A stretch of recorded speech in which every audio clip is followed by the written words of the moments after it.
WWE was sold out tonight in Brussels for the very first episode ever of Monday Night Raw in Belgium, and they had a very loud crowd.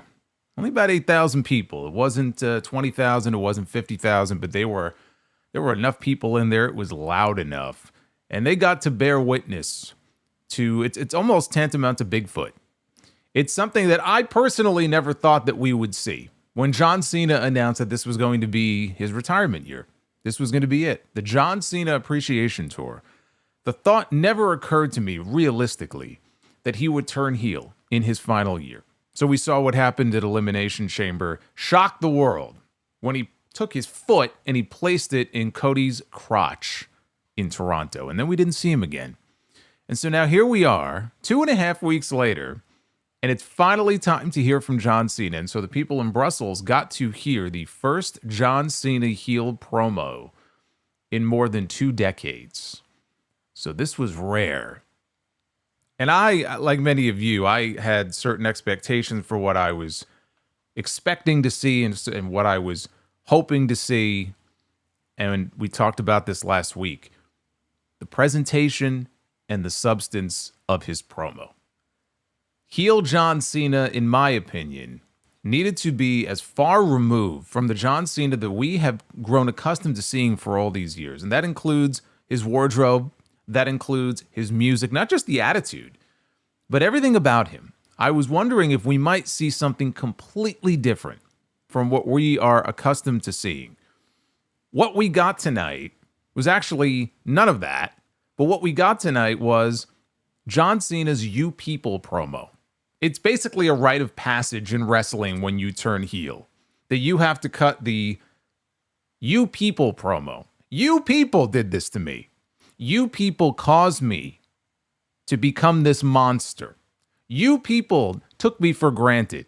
You didn't know what you had in me. I gave and I get, and this is what John Cena talked about in his promo tonight. Talked about how he's been in a toxic relationship for the last 25 years with me and you and everybody else out there.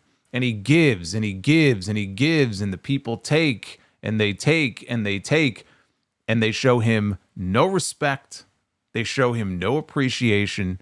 They just take and they just drain the life out of him. And so what he decided to finally do was to cut that off once and for all, end the relationship, and dump each and every one of us. John Cena dumped us tonight on Monday Night Raw. Can you believe this? I know some of you were not big John Cena fans, but the fans at large. But he put the blame squarely on the fans for what he did to Cody at the Elimination Chamber. And that goes for everybody. Everybody who cheered him. Everybody who bought a t-shirt, a hat, a dog tag. Everybody who supported him. Everybody who booed him. Everybody who wished death upon him. Everybody who chanted Cena sucks.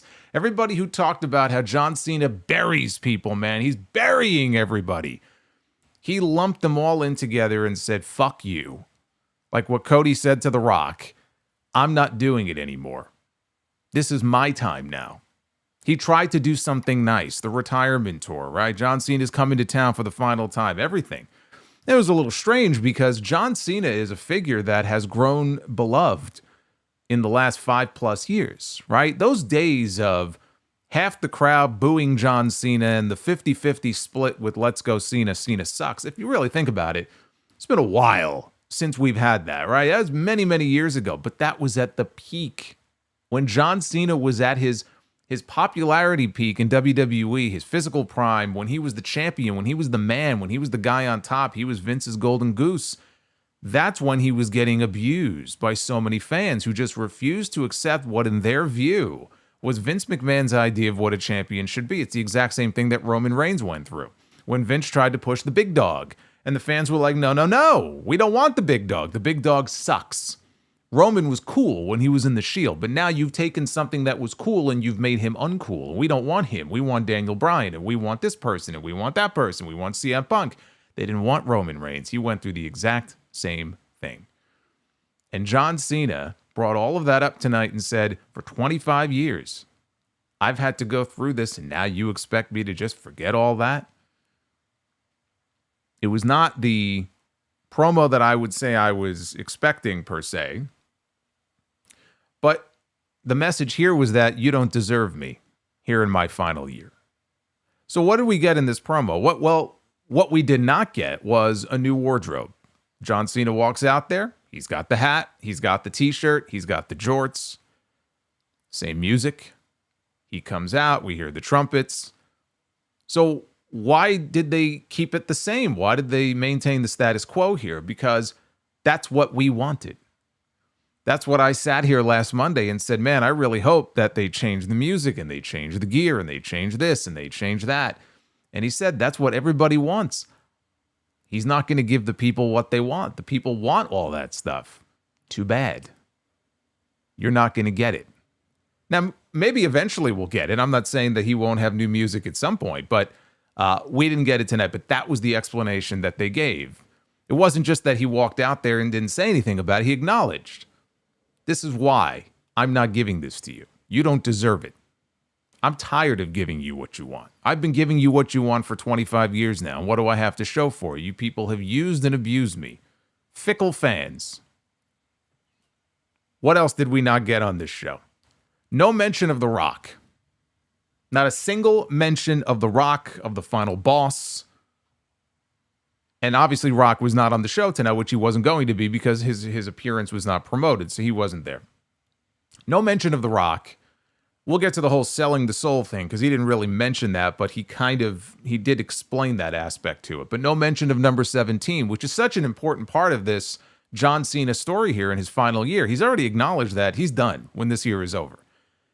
And he's one championship win away from setting this fictitious record of number 17, most world championship wins of all time, making history. He has the opportunity to do that in 4 weeks. At WrestleMania, they may set a new record at WrestleMania. 17 world titles if he can beat Cody Rhodes. There was no mention of that. There was no mention of 17, even though after the Royal Rumble, he made it very clear that it's what's best for business. None of that really was addressed here in this promo tonight. And also, Cody Rhodes was under the same roof, so you had to know that he would make an appearance during this segment, and he did. And so we had John Cena and Cody Rhodes sharing the ring together for the first time since Elimination Chamber, and not much of a back and forth between these two. Cena stayed mostly silent. He let Cody do the talking, which was by design. Let the champion have his moment tonight. Cody went out there. He ripped into Cena. Cena didn't respond. And then Cody left. And so I think it's important to remember here that this is just week 1, post-turn. Week 1 of John Cena appearances here on TV. He's going to be on the show next week. He's going to be on the show the week after that, right? They're going to be in Scotland next week.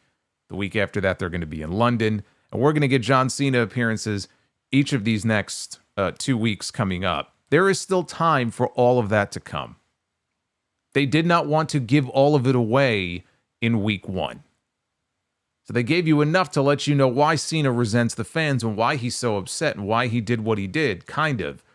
But they didn't give it all away. And I'm hopeful that there will be more to come, and it's not just going to be, what we saw tonight is the only explanation that we're going to get, but they didn't want to give it all away in Brussels. It did feel incomplete without him mentioning The Rock and selling his soul. And yes, I mean, there was one person when I made that comment on Twitter earlier who said, well, he did explain that in the promo as far as like quote unquote why he sold his soul. And yes, you are correct. He did offer his explanation for why he felt like he had to do what he did. But that doesn't really explain why he felt the need to do what he did and stand side by side with The Rock at the end of Elimination Chamber, right? And do it in the way that he did it. And betray everything that this John Cena character has stood for now for 25 years, coming out and all the slogans and the t-shirts and, never give up. And I mean, he was the picture of wholesomeness here and all the fans that looked up to this man and idolized him. And there he is at Elimination Chamber, kicking people in the balls and busting them open and making them bleed. Standing next to The Rock and standing next to Travis Scott. That's how they went off the air at Elimination Chamber. So we need a little bit more as far as why. Why him? What, it's like Jim Ross used to say, why this way, right? We still, I think, need a little bit more of an explanation as far as that goes, because, you see this guy out there doing what he did, and it really does. It feels like you've just taken everything that you have talked about and represented for 2 decades and you threw it all away, right? You took one big giant dump on everything that this John Cena character stood for. Why? Why? So there's still more runway left, for them to explain, I think, in a little more detail. But the last 5 years, I mentioned that John Cena has largely been beloved. When he makes those sporadic appearances, he would come out and the people would largely cheer for him. You really don't hear boos anymore when John Cena comes out because we don't get to see him that often, right? He would make an appearance here and there, and it's pretty much universal love now over the last 5+ years when we would see Cena on TV on those rare occasions. But the last 5 years, right, does not change the 15 that came before it. Now that Cena all of a sudden is on his retirement tour, everybody is wanting to see John Cena one last time because this is their last chance and they're buying up his merch. And you hear these crowds. He came out at the Royal Rumble and the place erupted, and he came out at Elimination Chamber in Toronto, his last time there in Toronto, and the place erupted. And everybody's being so nice to him, and he's adored, right? And it makes me wonder, and didn't really get into it here in the promo, but maybe this is part of, maybe the explanation that we will eventually get. But I look at this and it's like, John Cena won the WWE Championship for the first time in 2005. And at the beginning, I think by and large, people, they took to him pretty well. I don't remember it being an immediate thing where people were, let's go Cena, Cena sucks, from day one. But it wasn't that long after, as I recall, that you started to hear there was a split in the crowd. And that's where the whole let's go Cena, Cena sucks thing came in. And they just embraced it, right? I mean, they didn't turn John Cena heel. They weren't like, oh my God, what are we going to do? Their attitude was, it's better than them not making any noise at all. And so if the fans are loud and they're reacting, great, let's embrace it. And so they leaned into it. Here's Cody Rhodes, though. He won the WWE Championship. He finished his story, right? He won the title for the first time almost a year ago now at WrestleMania. Cody Rhodes doesn't have to go through any of that stuff. When Cody Rhodes comes out on television every week, he is universally loved on TV. And there are people out there who don't like Cody, or they don't think that he should be the champion. They think he's boring.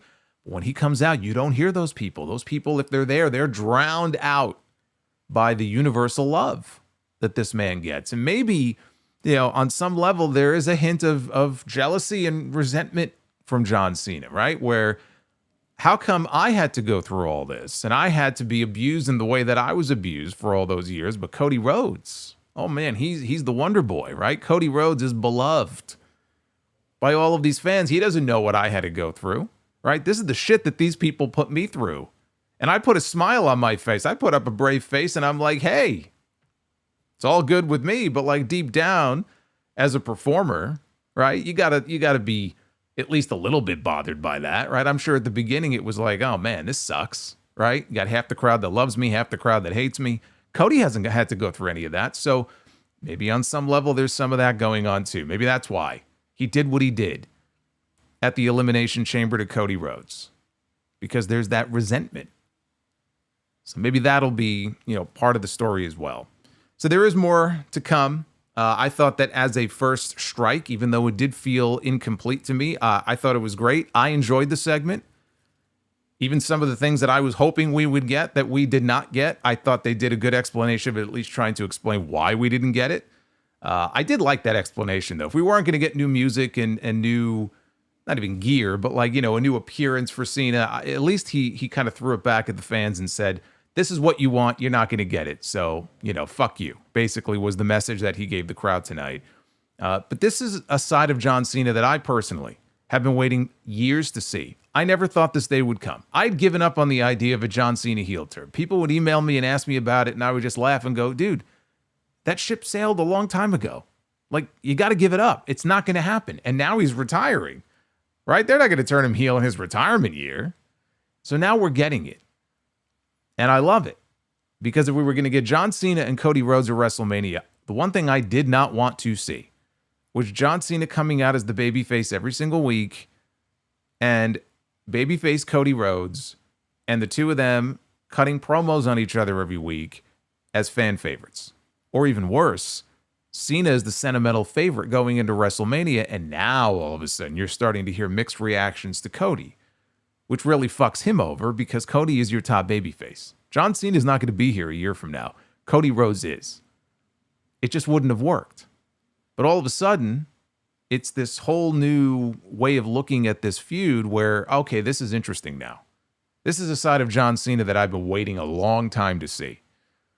And so I'm anxious to see where next week takes us as far as what he has to say in his promo then. I'm anxious to see what that promo in London is going to look like. I remember the last time we saw John Cena in London. They went nuts for him. That was when he made the announcement. Remember that? He said, let's bring a WrestleMania to London. He showed up in Money in the Bank that time, and people went crazy for him, right? How are they going to react? I will say this, though. This promo, what it felt to me like when it was over, because I'm sure there's going to be people who feel a little bit differently. They're a little upset or disappointed or underwhelmed by what he had to say. And why is he leaning so hard into the fans when the fans have been nice to him the last 5 years? This felt to me like the promo that John Cena would have cut and wanted to cut 13 years ago when he was told, you're going heel. He was told in 2012, after the feud with The Rock, we're going to turn you heel. And he had new gear made, 7 singlets, he laid down a new track. And this sounds like the sort of thing we would have heard in that promo in 2012 had Vince not gotten cold feet and pulled the plug. He's been holding this in. It's been all bottled up for 13 years. He's had probably like pages of notes to remind him of all the shit that he would want to say if the day ever came that he would turn heel. There was a lot of that in this promo tonight. That would have made even more sense had it happened back then as opposed to waiting all these years and doing it now. But again, it was Cody's night. He gave Cody the floor at the end of that promo segment. He could have ethered that man on the microphone if he wanted to, and he held back. I suspect that next week, when they're both in the same building again, I hope we get more of a back and forth between these two. Cena was very quiet tonight when Cody hit the ring. He let Cody have his moment. This was his night. And he got to walk out on his own terms, and he got one over on John Cena. I suspect that will not happen next week. But as a first segment, as a first night, I enjoyed this. And this really was the highlight of the night. It overshadowed everything else on the show because it was all about that first John Cena heel promo. But I thought it delivered what it had to deliver, and I enjoyed it. Now, we also had tonight an Intercontinental Championship match. Bron Breakker defending his title against Finn Balor. We had Rhea Ripley. And by the way, our old friend Finn Balor was back on the show tonight. Rhea Ripley signing her name to a contract that her name wasn't even on. Yeah. Is she part of the Women's Championship match at WrestleMania? No. Will she be? Yes. Yes, she will. We'll talk about what happened in that segment and what came after. And then there's Jey Uso. And look, I was one of those people, and I still, look, Jey Uso, very popular. Okay, he's over, he's popular, people like him. They like going yeet. And he's very likely going to win the World Heavyweight Championship at WrestleMania from Gunther because he has to. I mean, he almost has to. He doesn't win at WrestleMania, it's over. I don't want to see him in a World Championship feud after this again. He's already been beaten by this man 3 times. If they don't tell the story of him finally overcoming Gunther and winning that title at WrestleMania, then this is a complete waste of time, and I don't know why they had him win the Royal Rumble. But he did win the Royal Rumble. And it's been several weeks now. It's been about 6 or 7 weeks since he won the Royal Rumble. We still have another 4 weeks left to go. This feud with each passing week with him and Gunther is fizzling out badly. And tonight, another very basic segment, but 4 more weeks of this, unless they really find a way to shake this up. And I had one idea for what they could do to try to put a little more heat on this. I talked about it on Friday, and I'll mention it again later. Unless they find a way to really shake this up, I mean, this is really feeling, you talk about feeling secondary. It's feeling more like third or fourth down from the top of the card on night 1, potentially.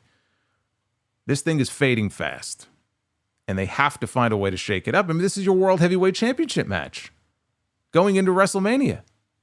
So here we are a month out. It just doesn't feel special at all. Part of the problem is that there are people who just can't accept Jey Uso in this spot on the WrestleMania card. I looked at it and said, look, he's one of the most popular guys on Raw, so he's the right guy for that spot. But I'm not a huge fan of what they've been doing so far because it just feels so underwhelming. Tonight didn't do anything to really change my mind on that or advance that, but I said, shit, we're a month out. Something has to change here. But I'll tell you what, they were in Brussels. They were very lucky that they were in Brussels because this Raw show, if you had done this show anywhere in the U.S., okay, I guarantee you the fans would not be as lively as they were and as just energetic and as loud as they were in Brussels tonight here for this show. Anywhere in the States, this would have fallen flat. So it's a good thing that they were international for this show tonight. It was an easy watch, 3:00 in the afternoon on a Monday. They didn't even go the full 2.5 hours that they've been going recently. They went off the air 10 minutes early. But I mean, when the show was over, I thought, okay, the opening segment, that was really the star of the show right there. We had a couple of good matches. There was a Penta match that was good. The main event was fine for what it was. It wasn't anything special. This was largely a forgettable show. Outside of the John Cena stuff, this was a forgettable show. Now, I know the fans in Brussels, they had fun with it, I'm sure. I already got an email from one of our listeners, Ronnie. Shout out to Ronnie in Belgium. He went to the show. He just got home a little while ago. He said he had a good time. He was very disappointed that CM Punk was not there. He was hoping and expecting him to be there because he is on the Raw roster. And unfortunately for Ronnie, CM Punk, Raw superstar CM Punk, is not on Raw tonight, but he will be on SmackDown on Friday, which is in Italy. So poor Ronnie got fucked over, and I know he was disappointed about that. But the fans, at least in Brussels, had fun with this show tonight. This is your Raw on Netflix review. It is St. Paddy's Day. It is Monday, March 17th, 2025. I am the Solomonster. Thank you for hanging out with me a little bit earlier than usual here on a Monday night. I like it. I like it. I wish it was like this every week. But it'll be like this again for the next couple of weeks. Subscribe if you are new to the channel. Hit that like button if you have not already done so. Super chats are open. You will see them popping up on your screen. This was Ronnie. When they announced that CM Punk was not on this show, this was the reaction. You suck. That was the reaction in Brussels. Probably in the building when they found out Punk was not there. I do want to say thank you and just throw this up here for a second because episode 905 of The Sound Off went up yesterday afternoon, and we hit number 2 on the Apple podcast charts for all pro wrestling podcasts all over the country. So thank you for that. If you did not listen to episode 905, make sure you do. There's some good stuff on there. Actually, the Hogan segment is just a must listen. I had more fun with that, honestly, than anything else that happened in wrestling this week. So definitely check out episode 905. And also, because they were overseas, they were not stateside. We had no celebrities in the crowd. This was nice because every week now we have all of these, B and C and D-list celebrities and Netflix people that they're constantly showing in the crowd every single week. And I made the comment last week. I said, one of these weeks, they're going to cut to the front row and they're going to show that fucking Limu Emu from the Washington Mutual commercials. And that's going to be the celebrity guest in the front row. And lo and behold, there he is, everybody. The Limu Emu. He was spotted tonight. You didn't see him. They didn't show him on TV, but there he is. No Doug, though. We have the Emu, but there's no Doug. Fuck Doug. Doug didn't have a ticket. They would not let him into the building. He tried to sneak in. They beat him down with their billy clubs.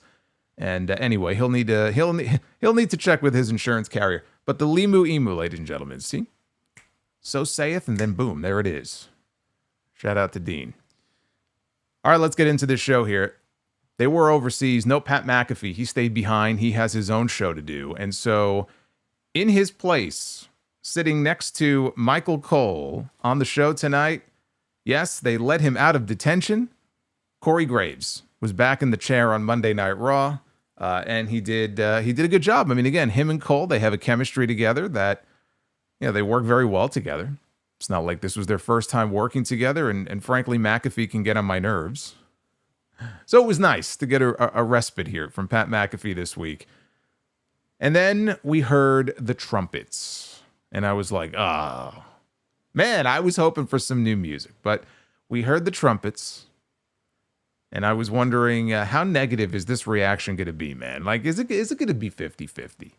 I mean, they were in Belgium, right? When was the last time these people had a chance to see John Cena live, right? This is going to be their last time. So for all we know, they're going to cheer this man when he comes out.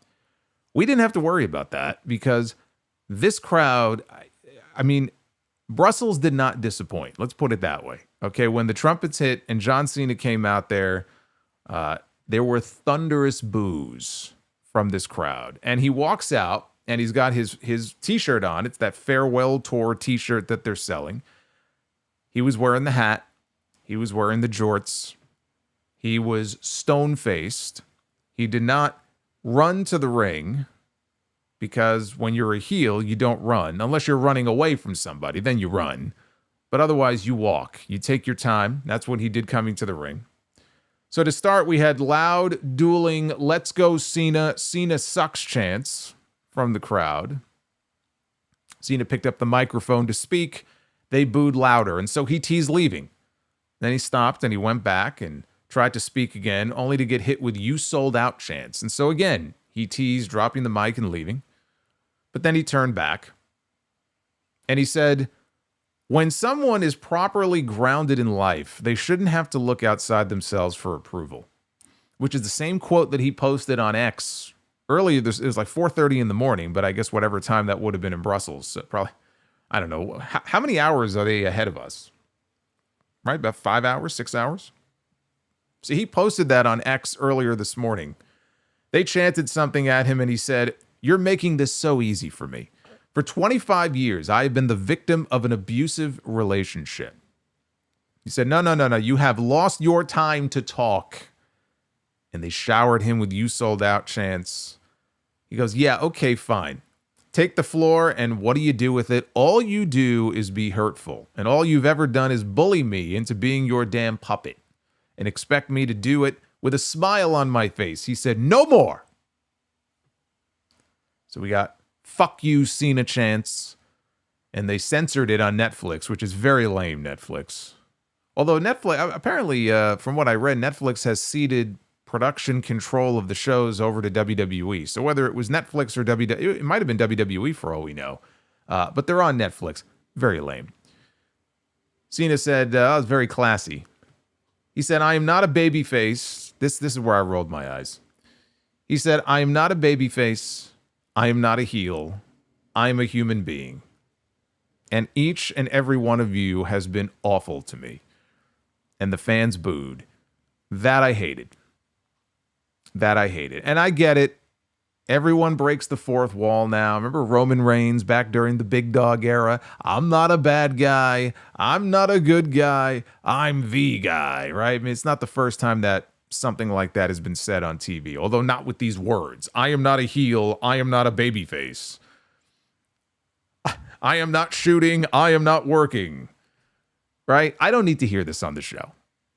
I know in the grand scheme of things, it's not a big deal. It's the way things are now, blah, blah, blah. I get it. It is what it is, but I fucking hated that. The idea behind it, though, was that the fans talk about him as a babyface, and they talk about him as a heel. Is he going to turn? Right? Because they've been talking about a possible John Cena heel turn for you. He even joked about it on Raw many years ago. He said something like heel turn, and they showed his foot, and he was literally doing a heel turn, like a little wink and a nod, right? So this is something that people have dreamt about and talked about for years. And they talk about him like, hey, I'm a human being, okay? You could talk about me being a heel or a babyface, but I'm flesh and blood, okay? I'm a real person, just like you. You don't take my feelings into account. You don't treat me like a human being. You treat me just like a character on a television show. So that was the idea behind it. I like the message, but I just cringed hearing the words. So the fans booed, and he said, go ahead.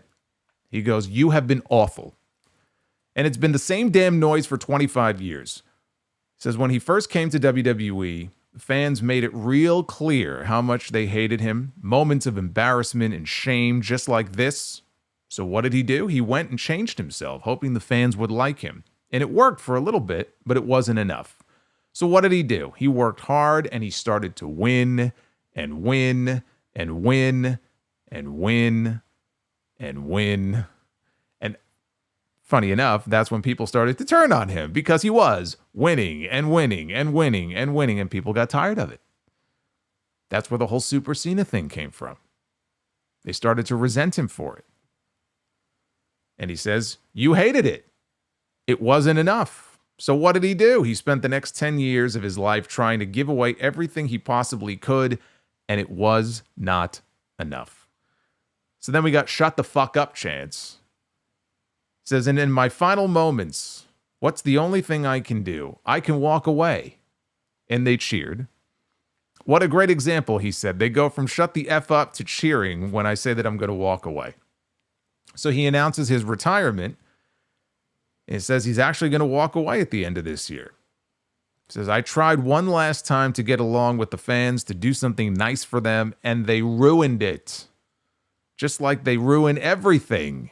Because just like tonight, for 2 seconds, it was great, and then it's never enough. So the fans now started singing the "Na Na Na Hey Hey Goodbye" song. Says, each one of these idiots is proving my point with every breath. No matter what I do, it's never enough. And we should all be ashamed of ourselves, we being the fans. All the fans ever do is take and take and take and take, and the fans only care about themselves.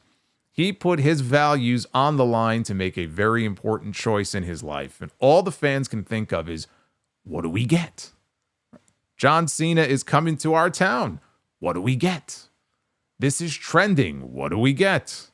Not one of you sons of bitches asked me how I feel. No one. It's just, what do we get? You get nothing. He says, you get what you have earned, and what you have earned is nothing. You don't get a new look. And this is where he addressed the presentation that I talked about. He goes, you don't get a new look because you dress like me. I don't dress like you idiots. You don't get new music. That's my voice on that song. And your time is finally up, and my time is finally now. The only thing you get is to take a long look in the mirror to see how awful each and every one of you have been to me for 25 years. So now we have "We Want Cody" chants. It says, you're chanting for Cody. Of course, your brand new shiny toy, because you're about to put this one out to pasture. Like I said, with every breath, you prove my point that you are awful people. And that's every single person in this room. No one is safe, especially the people he can pick out in the crowd. And he starts looking out into the crowd and picking this guy off and that guy off. And he says, oh, this guy's wearing my shirt.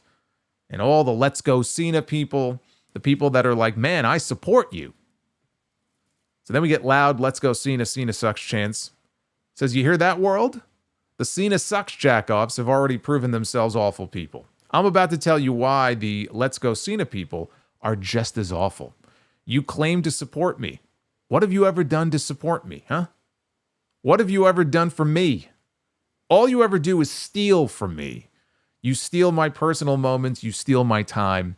You have made me your friggin'... You have taken me and you have taken my time away from me. You have stolen it from me.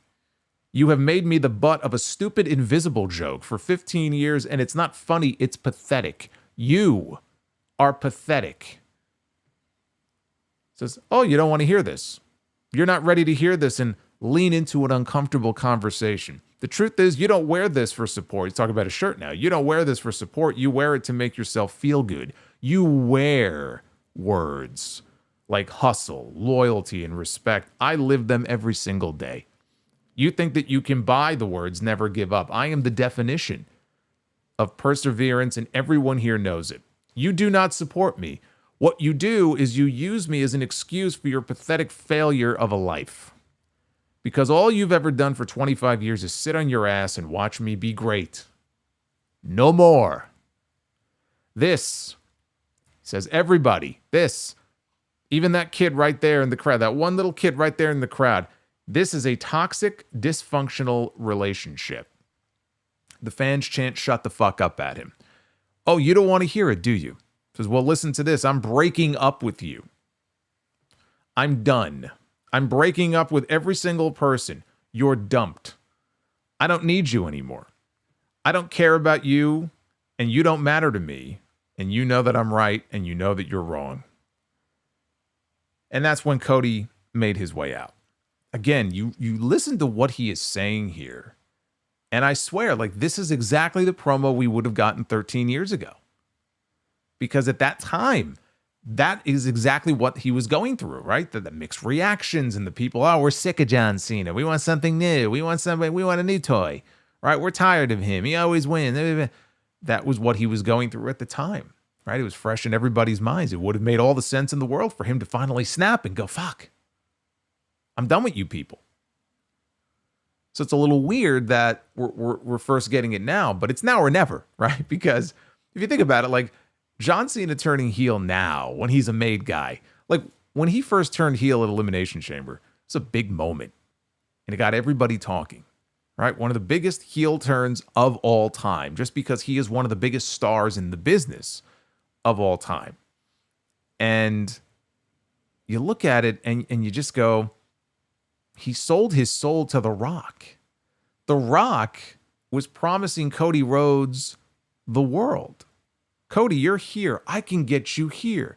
Look at the social media followers that you have relative to me. Look at the movies I'm in. I can do all that for you. And it's like, but John Cena already has all that.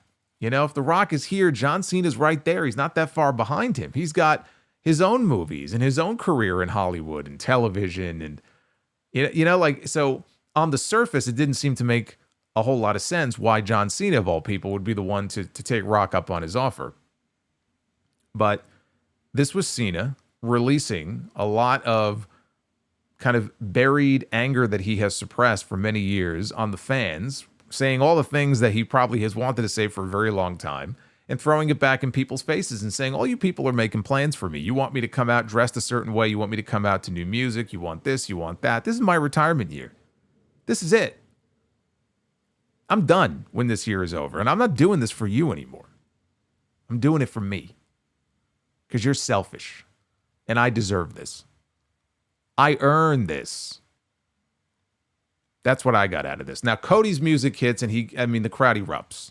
Gets this great reaction. They sang him to the ring. They did the whoa. They did the whole 9 yards.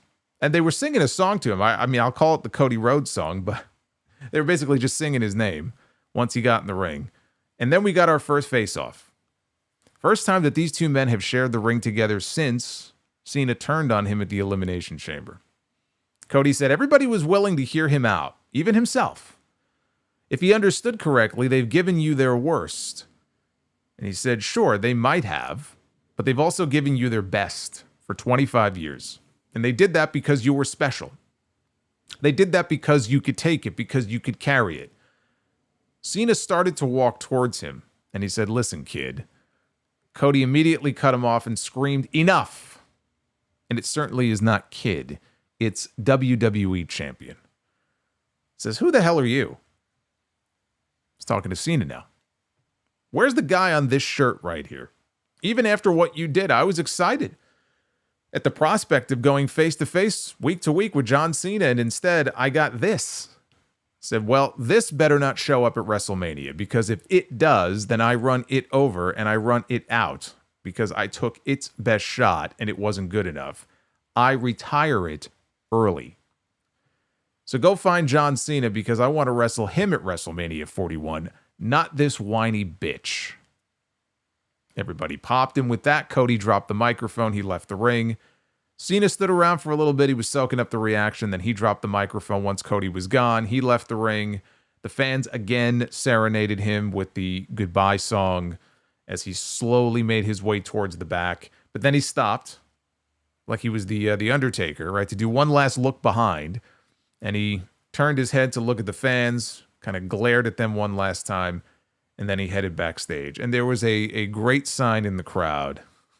It was right there, right on the hard camera, that said, Cena lost his soul and his hair. And I was like, oh, man, it's like right there, right on TV. Perfect placement. He did, he did. And maybe that's why he's so angry. See, that would make more sense to me. I could understand that, and everybody mocking him for it and everything, and so it just makes you go crazy. Honestly, I could have bought into that as an explanation too. You guys have taken the best of me, 25 of my best years, and now you're mocking me for having a bald spot, which happens to everybody when they get to a certain age, and you're going to mock me for it and tell stupid invisible jokes. See, that I can buy into. Michael Cole, they cut back to Michael Cole. And I was wondering if this might happen, because Jim Ross has done this in the past. I don't remember the last one he did. It was sometime when Bischoff was the GM. There was something that happened. It might have involved Austin, actually. It might have involved maybe when Austin was done in 2003. I forgot the angle. But like they showed Jim Ross on camera, and they really like zoomed in on him, and he cut this impassioned promo.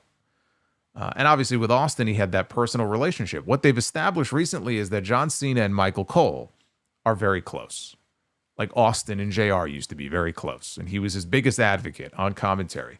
And all Michael Cole ever says on commentary is he's the GOAT. He's the greatest of all time. And he's constantly putting over John Cena. So I was curious, like, how would Michael Cole respond? Or would John Cena even cut a promo on him?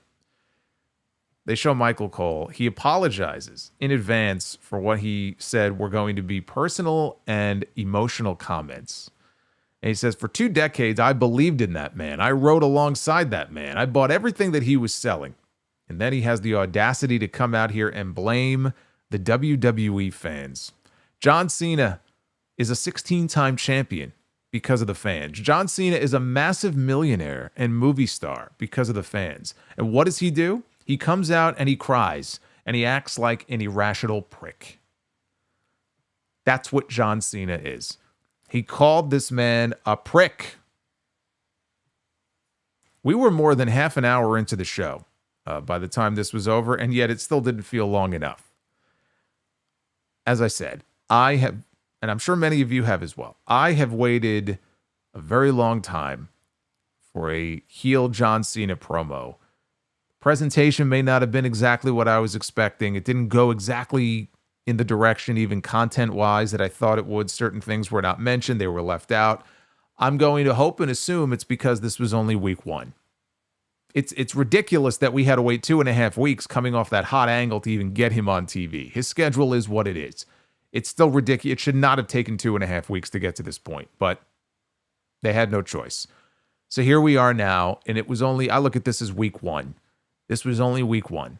He's going to be back on the show next week. We'll see if we have, even Cody can bring up The Rock, and because Cena and Rock, I mean, they have worked against each other. They've stood side by side together, and they're both looked at as these big legendary Hall of Fame stars. So why? Why align with The Rock? Why side with The Rock?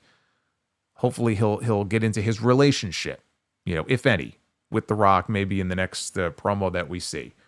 He comes out, though, in the jorts and the T-shirt and all that. To me, it's ridiculous to still see him out there dressing like that every single week.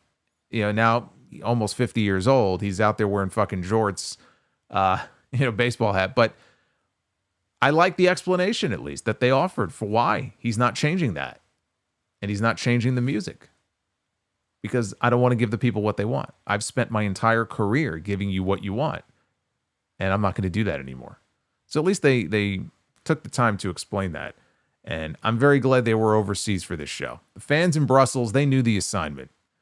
And they reacted accordingly. And they just absolutely showered this man with boos. And we will see in Scotland. And we will see in London if it's the same. And also when they get back to the States. We have not yet seen John Cena as a heel in the United States. When he turned heel, he was in Canada. Now he was in Brussels. He's not going to be back on U.S. soil as a heel until next month. And so we will. I don't know what that first city is going to be that he'll be in, but we'll see what the reaction is when they get there. There's still time to address all of these things. There's still time for him to bring up number 17. It sounds to me, based on what he said here in this promo, it may end up being a case where it's like, look, I'm not doing this for you. I'm doing it because it's best for business and because I want to set the record. This is for me. This is like, it's like my gift to myself. I've given everything to other people, right? He didn't mention Make-A-Wish, but you can use that as an example too. I do for others. This one's for me, right? Maybe that'll be the explanation, but there was no mention of that. No mention of number 17 at all here on this show. And again, he did not respond to Cody at the end of this promo. He let him have his moment. But if he wants to, he can ether this man on the microphone. And how will Cody respond to that? Cody had it easy tonight. I'm still waiting to see. How is Cody going to respond when John Cena, as a heel, brings his A game on the microphone and throws it right back in his face? Maybe he'll throw his history in his face, leaving the company and without mentioning AEW, right? The AEW stuff. And what's he going to bring up? What is he going to throw at Cody Rhodes? How will Cody respond to that? Because the one thing is, you don't want Cody to come off as uncool, like Roman Reigns did when he was in the ring with John Cena all those years ago in 2017. And he got completely massacred. And Roman Reigns was the guy they were trying to put over. Cena put him over when they had their match at No Mercy or whatever that show was. But the damage was done. Like, Roman looked like an absolute goofball at the end of that segment. You don't want Cody Rhodes to come off that way. Cena let him off easy tonight. But I enjoyed this segment on the whole.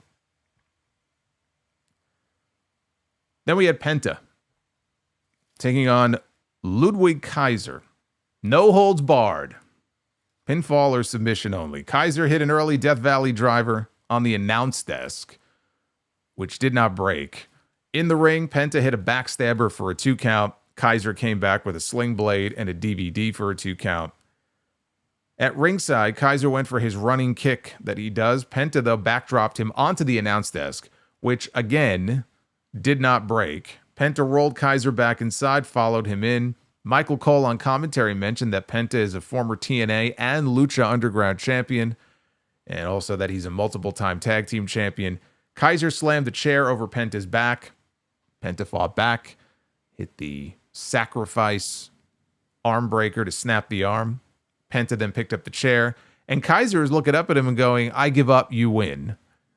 And apparently the referee didn't give a shit because the match continued, and Kaiser took the chair away from him. He got the chair kicked back into his face, though, and Kaiser got hit with a Mexican destroyer off the middle rope onto the chair, and then Penta followed with the Penta driver for the win. This was a fine match that the fans were super into. Really, I mean, they had the no holds barred stipulations, so you could bring the chair in and stuff like that. But I mean, the match itself, it wasn't really any different than any of the other matches that we've seen Penta in so far, because it's just, there's a sameness to it, right? It's time to move on from this. I mean, I'm glad that they found something for Kaiser to do, and they should always find something for him to do because Kaiser is very good. But think about this. Penta has been on television now for 2 months. Okay, it was about 2 months ago when he made his debut on Raw. Since debuting on Raw, by my count, he's had about half a dozen matches on this show. So let's say it's about 6. Out of those 6 matches, okay, he has had 3 different opponents in those 6 matches. Different variations. One of them, I think, was a triple threat, but it's been some combination of Chad Gable, Ludwig Kaiser, and Pete Dunne. Okay, 6 matches, the same 3 opponents over and over again. It's time to move on, right? He got another win tonight. That's great. He keeps racking up wins. That's great, but we need to move on from this. After the match, Kathy Kelly met Penta in the aisleway. She brought up WrestleMania, and she asked Penta what's next. And he cut a fiery promo. He thanked the crowd. He's super over here in Brussels. But he said that he was coming after the Intercontinental Championship. So now we have a direction for him for WrestleMania. After this, they showed Dakota Kai walking through the back on her way to the ring for the next match. If you watched, right behind her, it wasn't even like all the way. It was right there in the background. As she was walking by, Rey Mysterio was in deep conversation with Karrion Kross, which is very interesting. After a break, we go backstage. Finn Balor is talking to Liv Morgan and Raquel Rodriguez. Balor and Morgan, they are continuing to be very phony with one another and sarcastic. Dominic walks in, and Balor thanks him for getting him that IC title match tonight in the main event against Bron Breakker. And Dominic, again, as he does every single week, he brings up the idea of adding a new member to the Judgment Day. And he said that he has the perfect person. They say, who? He goes, Penta. And Balor blows up on him about him wanting to add not only a new member, which he has said no to, but to add the man who just literally in the previous segment just said that he is coming after the very championship that Balor is challenging for tonight. Or as Balor said here, my Intercontinental title. So Balor called Dom a snake, and then he walked away. And Dominic turned around and he told Carlito, I didn't even know that Penta wanted to go for the Intercontinental title. And Carlito responded with, you don't watch the show, do you? Oh, I think he watches the show. See, I think Dom's a slick one. See, he knew exactly what he was doing here. So there's no way that he didn't know. Not only did he know that Penta had just said he was going after the Intercontinental title, he specifically said Penta knowing that it would make Balor absolutely crazy, and it would just make him angry and make him just blow his top and get all worked up because Dom is scheming. He's scheming. He's scheming.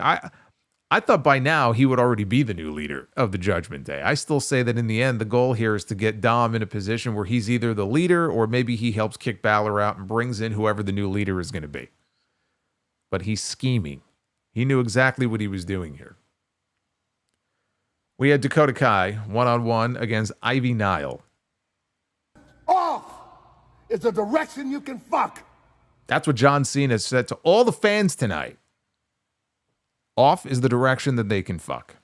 He has been waiting 20 years to cut this promo. And that is what he did.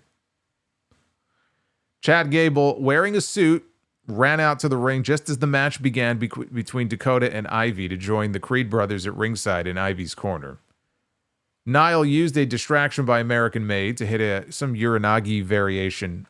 Only got a 2 count. Rey Mysterio and Dragon Lee, big pop. They come down to the ring. They clear out American Made from ringside.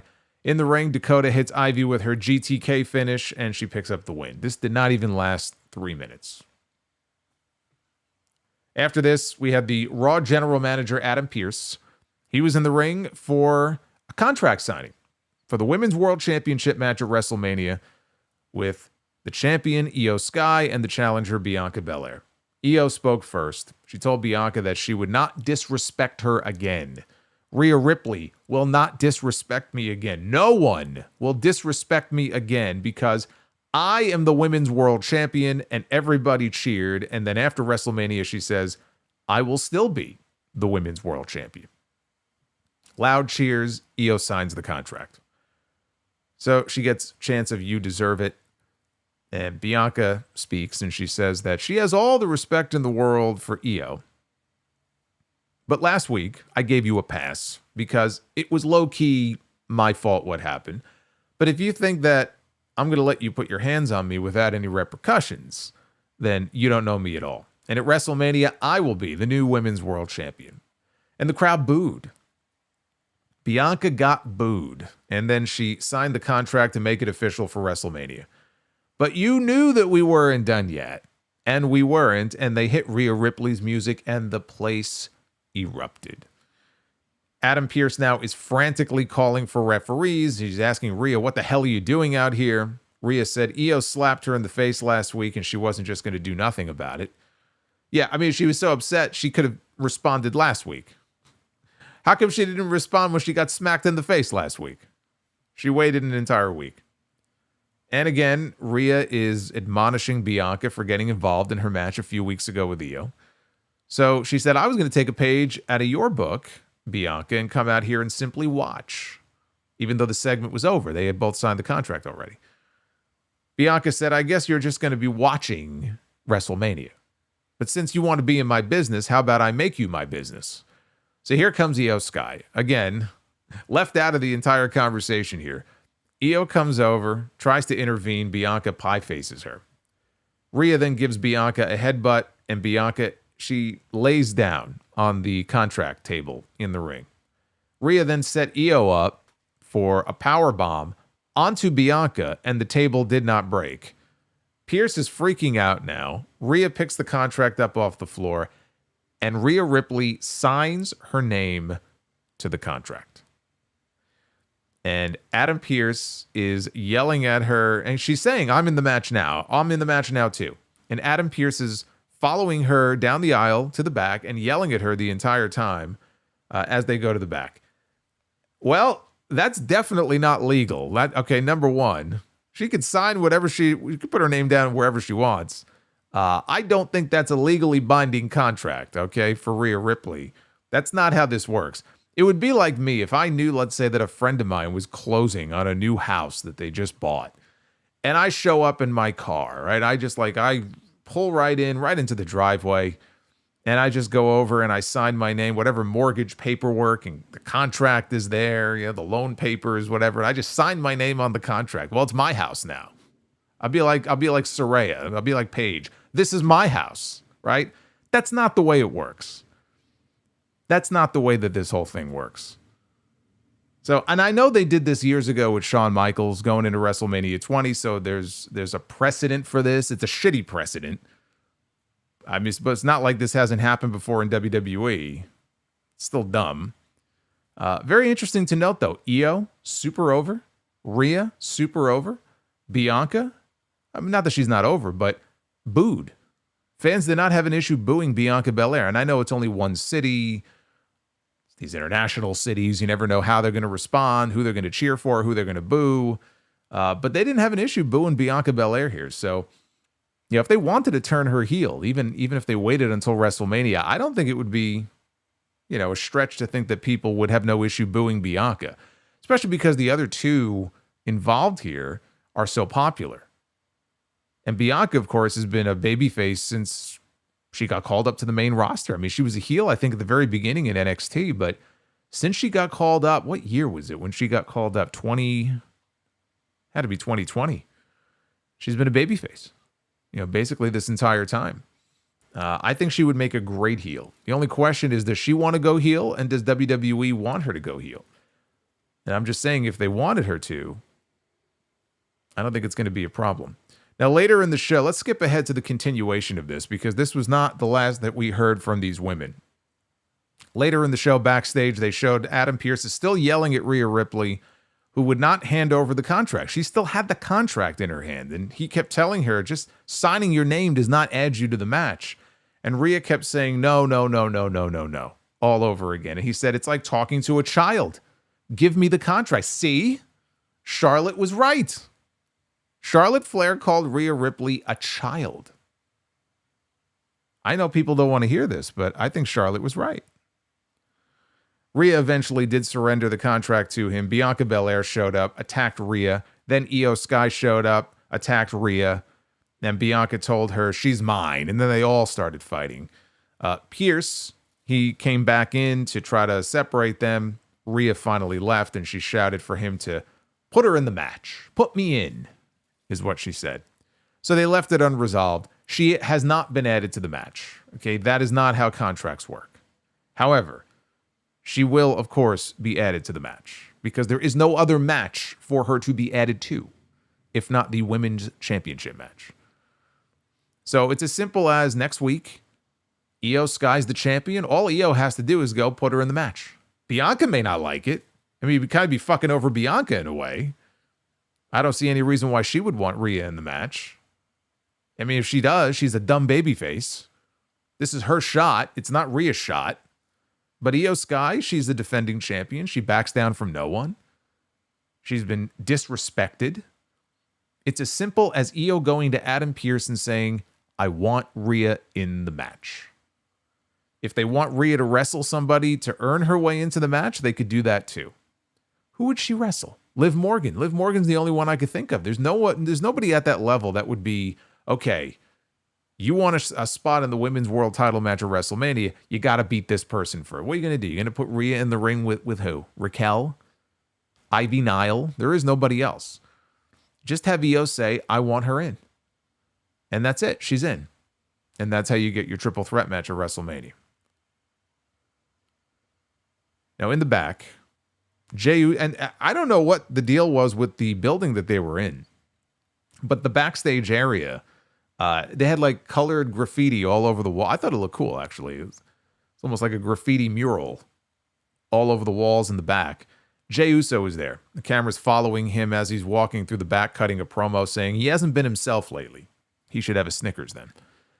Says his mind was playing tricks on him, so he flew halfway across the world to whip somebody's ass. Tonight it was Austin Theory, but at WrestleMania it's going to be Gunther. So then Gunther shows up, he confronts him, and officials got in between them. Gunther told Jey that he spoke with Jimmy. And Jimmy was just as dumb as Jey was. So Jey shoved him and they got separated. And off Jey went to the ring for his match, which was one-on-one against Austin Theory. Jey, I'm going to tell you right now, this is what the match was. Almost immediately, Jey caught Theory with a spear and he pinned him. This match went barely 30 seconds, which honestly is all it needed to go. That's what this match should have been last week against Grayson Waller, and that went like 10 minutes. This went 30 seconds. This did not need to be longer than that. So after the match, Jey super kicked Waller, and then he went to go do a dive. So like up to this point, Jey looked dominant, right? He was all fired up, right? He looked good. And then he had to do a dive. Everybody dives. So Jey's got to do a dive to wipe them out. Hits the ropes. He's coming off the ropes. And he doesn't look like he's really built up a lot of speed. He hasn't really built up a good head of steam here. And he jumps to do a flip dive out over the top rope. He gets caught up on the way down in the top rope. I don't even think he touched Theory or Waller. They fell down anyway. Jey looked like he may have landed on his fucking head on the apron. So it was not good. And he knew it, and clearly he was embarrassed. He immediately got up. He got back. This was like a top dollar dive out of the ring, right? He got the top dollar tonight here on Raw. So he crawls back into the ring, and you could see him mouth the words like, I'm okay. But like, he was definitely embarrassed after that. So Gunther showed up. He tried to put him out with a sleeper hold again. He grabbed him from behind. Jey broke free. He ripped the world title from Gunther's waist. Gunther charged at him. Jey moved, held the top rope down, which caused Gunther to tumble out to the floor. Jey went to the ropes. He held up the championship, and then he tossed it back to the champion. Yes, he yeeted on himself. He did. He yeeted on himself tonight. This was really all that it needed to be, especially Jey in Theory. I'm not interested in seeing a fucking 9-minute Jey Uso Austin Theory match on this show. I'm sorry, 30 seconds, in and out. Wham, bam, thank you, ma'am. That's all this needed to be. But as I said at the beginning, man, this is getting very tiresome. Every fucking week with this, he puts him in a sleeper. Oh, okay, he tried to, and this time he evaded it. And then he holds up the title, and he goes yeets. Like, what the fuck are we doing here? Here's what they need to do. Add a little bit of heat to this. Gunther has to lay a fucking beat down on Jimmy, his twin brother. I don't know what they're doing with Jimmy at WrestleMania. The idea that I was thinking of watching that show on Friday was we may get another triple threat. This time on the SmackDown side for the U.S. title, I could see LA Knight defending his title against Jimmy and Jacob Fatu. And we don't even get Solo Sikoa in a match. Solo Sikoa can interfere and it backfires, and then that kind of adds fuel to the fire with him and Jacob. But at least it gives Jimmy a match, and it gives Jimmy something to do on the WrestleMania card. Whether he is or is not in that match, shoot an angle on SmackDown one of these weeks, maybe this week, where Gunther attacks Jimmy. Looks right into the camera, delivers a message to Jey. This is you. I want you to take a look. This face you see, this can be your face at WrestleMania. And it should be even more than just a sleeper. Like, he could put him out with a sleeper, take a chair, very un-Gunther-like.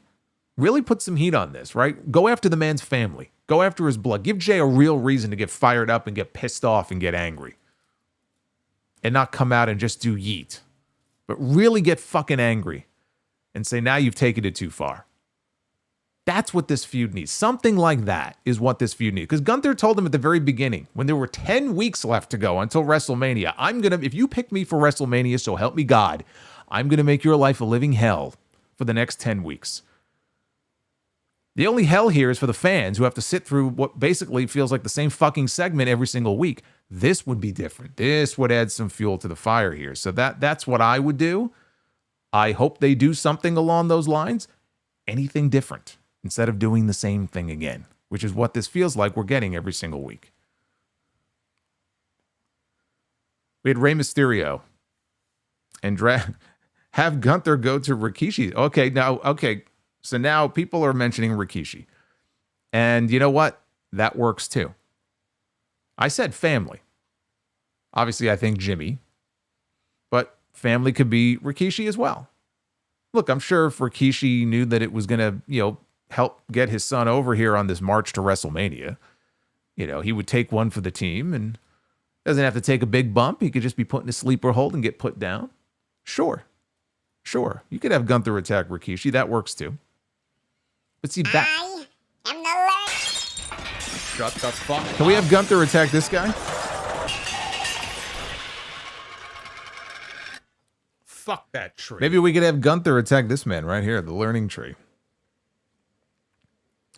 Hey, Chris, thank you for that $12 super chat. I appreciate it. But yes, Rikishi works too. Either way. Something. Anything. We had Rey Mysterio and Dragon Lee against the Creed brothers. Creed's dominated through a commercial break. Rey made a hot tag, though, after the break.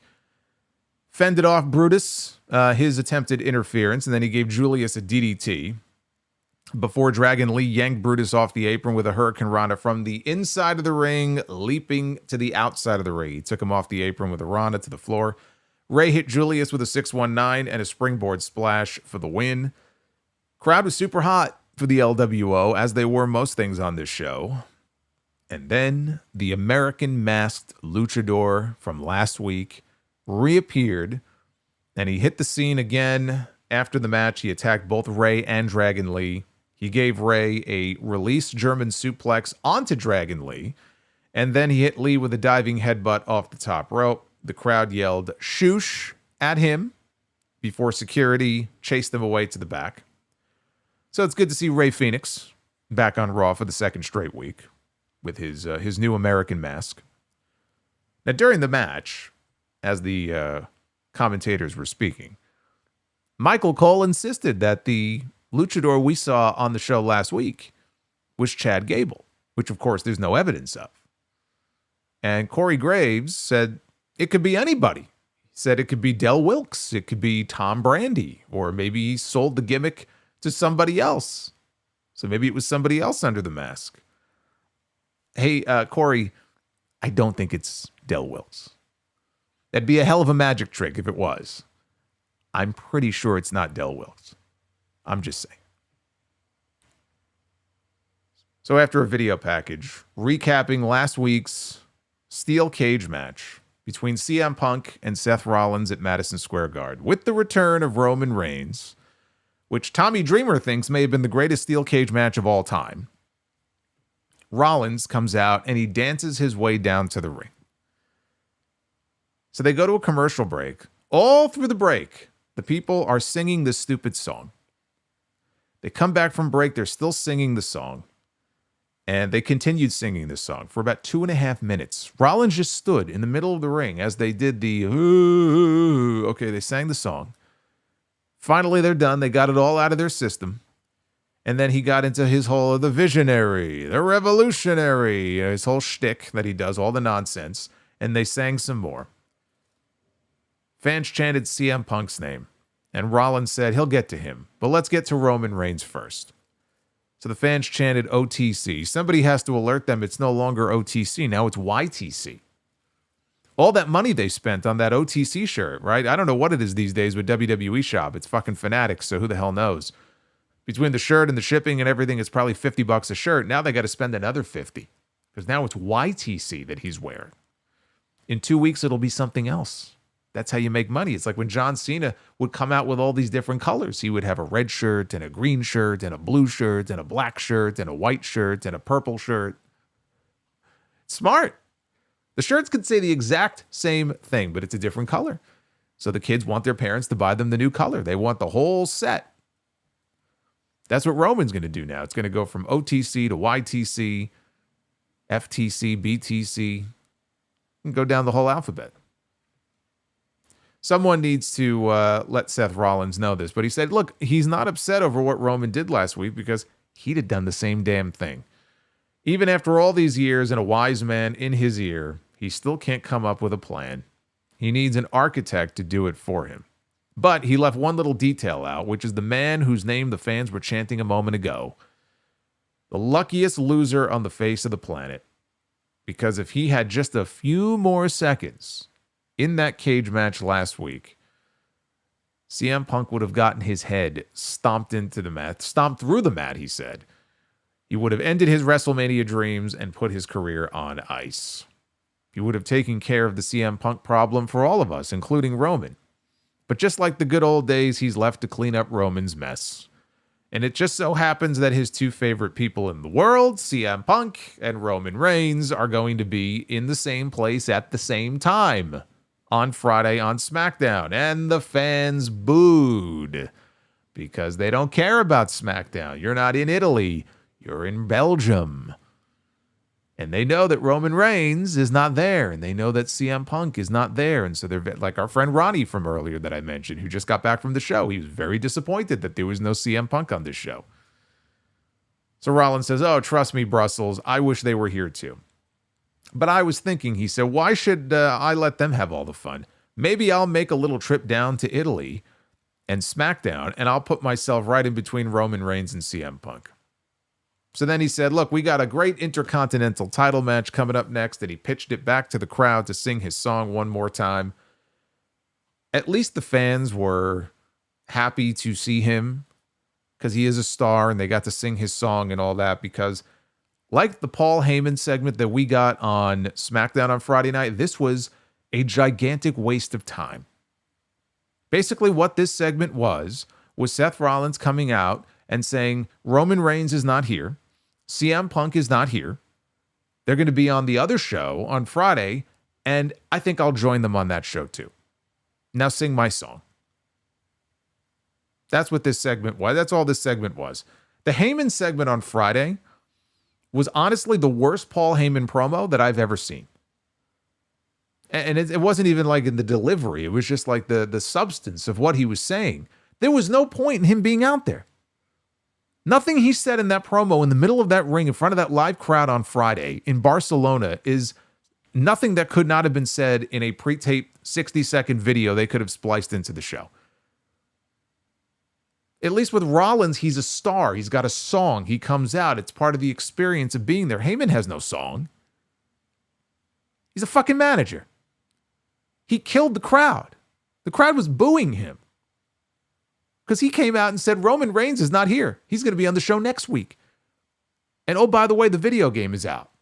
So go play the video game. That segment was even more pointless than this one. And this was pointless. But they actively killed the crowd with that segment on Friday. It was a complete waste of time. This one was not much better than that one. We go backstage. Kathy Kelly is interviewing AJ Styles, and she's asking him about Logan Paul. But AJ paused to acknowledge the crowd when they started singing for him. And then he was interrupted yet again by Karrion Kross, who had Scarlett with him this time. Kross said that maybe AJ's not actually mad at Logan Paul. Maybe he's mad at himself. How many years did it take for you to make it to the WWE to find validation? What was it, 16 years? And AJ corrected him and said 17. Didn't take Logan Paul 17 years to do it. Are you telling me that you can't find respect for this kid who just waltzed into our business and accomplished everything that AJ wanted to do since he was a little kid and in record time? And AJ told him, I see what you're trying to do and it's not going to work. And he walked away. And then Kross looked over at Scarlett and whispered, I think it's working. I love how he has straightened his hair. This was the second week in a row where he had the straight hair to, I guess, kind of mirror AJ's hair. I don't know where this is going. I thought they were building to something with Kross and Sami Zayn. Right now, it doesn't look like Sami's even going to have a match at WrestleMania. I thought maybe, are they building to Sami Zayn and Karrion Kross? Sami hasn't been seen since the Elimination Chamber. It's going to be 3 weeks next week since we've seen him. And I'm not aware of him even being on the tour. So I'm not expecting him to be on TV next week either. That feels like it was dropped. AJ is obviously on a collision course with Logan Paul. So, I mean, look, I like that he stirs up shit with different people. He's the shit stirrer of the locker room. And Kross is very good in these types of segments. I'm just not sure where the in-ring direction comes in for him. At some point, he's got to get in the ring with somebody. He was talking to Dominic Mysterio earlier. Is he a potential candidate as the new leader of the Judgment Day? Things didn't work out too well for the Final Testament. Are they going to plug him into another faction and have him as the leader of the Judgment Day? I mean, I don't know. I don't know what the plan is here for him. They close with the Intercontinental Championship on the line with Bron Breakker, who crossed paths with Penta in the back as he was making his way out to the ring, defending against Finn Balor, who was trying to win his first singles title in 3 years. Well, the Street Profits just won their first tag team titles in 4 years on Friday night. So there's hope. Not tonight, but there's hope that maybe at some point in the next few months, maybe we'll see Balor with a single. I don't know what that singles title would be. He's not winning the World Championship. He's not winning the Intercontinental Championship. So what other singles championship is there for him to win unless he goes down to NXT? I don't know. But at least there's hope that maybe he can find a way to win something. So early in the match, Bron went for a running spear outside. As he came barreling in, though, Balor cut him off with a sling blade, and he had control heading into the final commercial break. Balor started to very dismissively. He had Bron down on the mat in the ring, and he was very dismissively kind of kicking him and paintbrushing him as he was talking shit to him. Bron fired up. He fought back with a leaping back elbow, hit an overhead suplex and a power slam. Here comes Dom and Carlito. And this is a distraction for Bron Breakker. That was the crowd's reaction when they saw Dom and Carlito. I love it. Right on point there. Perfect timing. So there was a little bit of a distraction as they made their way out to the ring. Balor got an ear fall out of it. Bron knocked Balor out of the ring with a running clothesline. He followed that with his trademark leaping clothesline off the apron, over the announce desk. You know, they finally smartened up. After 25 years, they finally smartened up and they reinforced these announce desks, because there were at least 3 instances tonight on this show where guys either landed on the announce desk or they kind of touched it and went over it, didn't even budge. Maybe they're made of the same solid oak that the AEW ones are. But I'm glad it took them more than 2 decades to figure this out, that maybe we should reinforce these announce desks so they don't break so easily. Balor cut him off again with a sling blade in the ring. He followed that with a shotgun drop kick. He went up top. He went for the coup de grace. Bron avoided it. Balor, though, was able to sidestep a spear attempt. Schoolboyed him again, only got a 2 count. Breakker hit a power slam and then set up for a superplex, but Carlito distracted the referee. And as he distracts the referee, Dominic gets up on the apron. He knocks Bron Breakker off the ropes, so he falls backwards back into the ring. But in doing so, what he also did was he inadvertently caused Balor to get crotched on the top rope.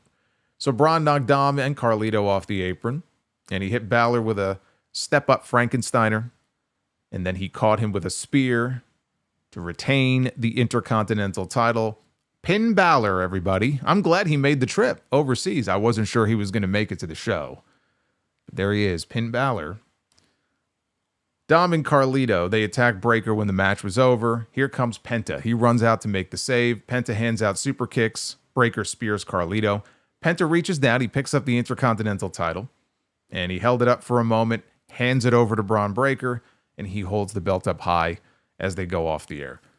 This was a decent main event to cap off a very average show. Outside of the Cena promo, which felt like a big deal, because again, this is something that a lot of people have been waiting for a very long time, and the Cena heel turn, I mean, it literally went mainstream. Like, it made mainstream news. It was a big deal. So that you always knew that first Cena promo was going to be a big deal. So that was the best thing on the entire show. It opened the show. And so it was pretty much, you know, downhill. I wouldn't say a steady decline, but it was definitely downhill after that opening segment. As far as these guys here, Penta has made it very clear he wants to go after the Intercontinental title. I cannot see them doing just Breakker and Penta, though. This feels like a multi-man match. The idea of them doing Bron Breakker against Penta and then doing Finn Balor against Dominic as a separate match, I don't see that. I could see this as a fatal 4-way. You get all 4 men involved. And whatever's going to happen between Dom and, you know, and Balor, it's almost like they'll kind of cancel each other out. I could see Penta winning the championship at WrestleMania without even having to pin Bron Breakker to win it. But this feels like a 4-way situation to me. That's what this feels like. What that would also do is, if he's going to challenge for the IC title, Penta, it would take him out of any potential match that I thought maybe they would do, where it was him and Rey Mysterio against the New Day. And, you know, we saw that teaser vignette on Friday for Rey Fenix. Unless I missed something, they didn't air that tonight.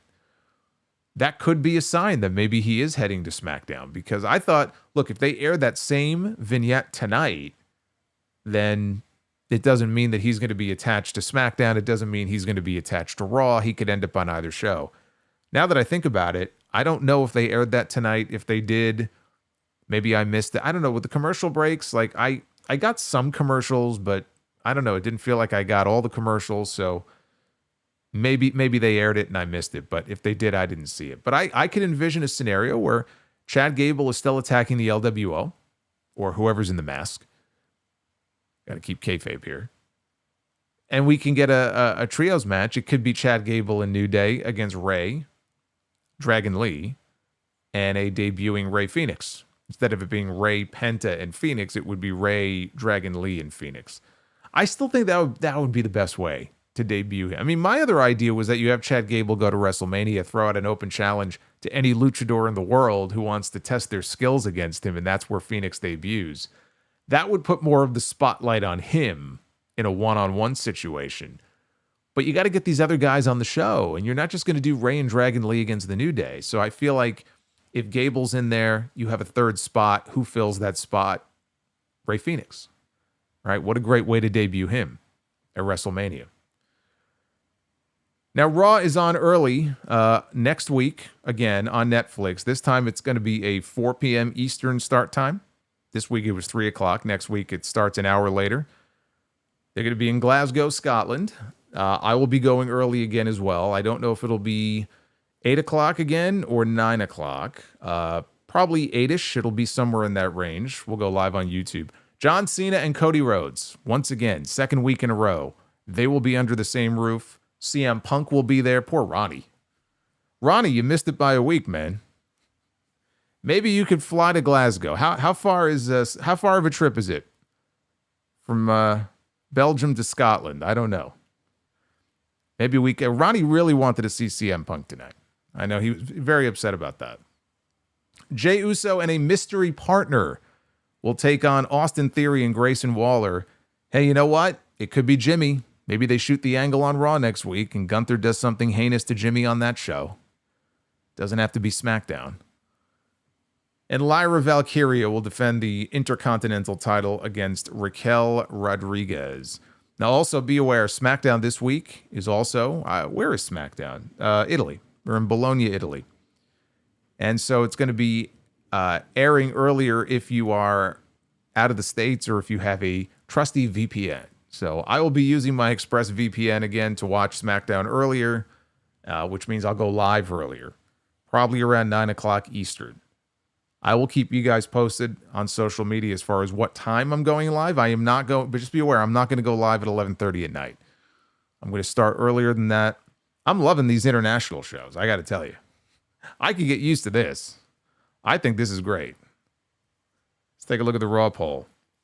What did you think of Raw from Brussels? 70% thumbs up, 22.8% thumbs in the middle, 7.2% thumbs down, with almost 2,000 votes in so far. Have the best moveset. And Nick Grasso has the best moveset. Hey, Turtlehead, if you want your ExpressVPN code, look, if you're going to sign up for a VPN, it may as well be that one. You can get 4 extra months free if you use the show code. expressvpn.com/Solomonster. Make sure you use that link. I think there's a code too. It might be Solomonster. It's in the description down below. But if there was ever a time to sign up for a VPN, I'm telling you, this is it right here. With all these international shows, this is the time to do it. I don't know what I would do without it.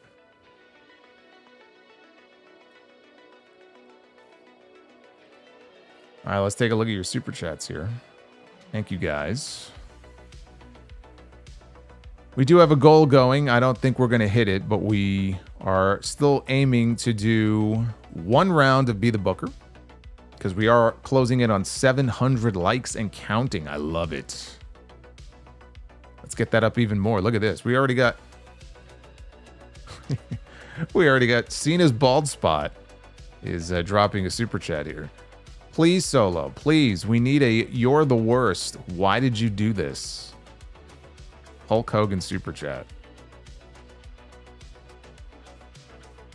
Yeah, if you missed it, man, it's a hell of a segment.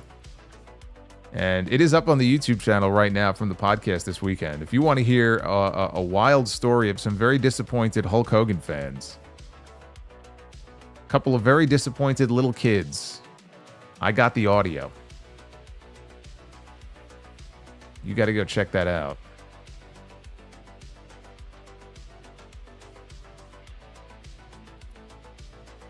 We got the Yatagaratsu. Oh my goodness, Gray. Out of nowhere. Ambushed by Brimo. The Yatagaratsu says, gotta suck being a child in 2025. Both Hulk Hogan and John Cena making sure little kids get nothing.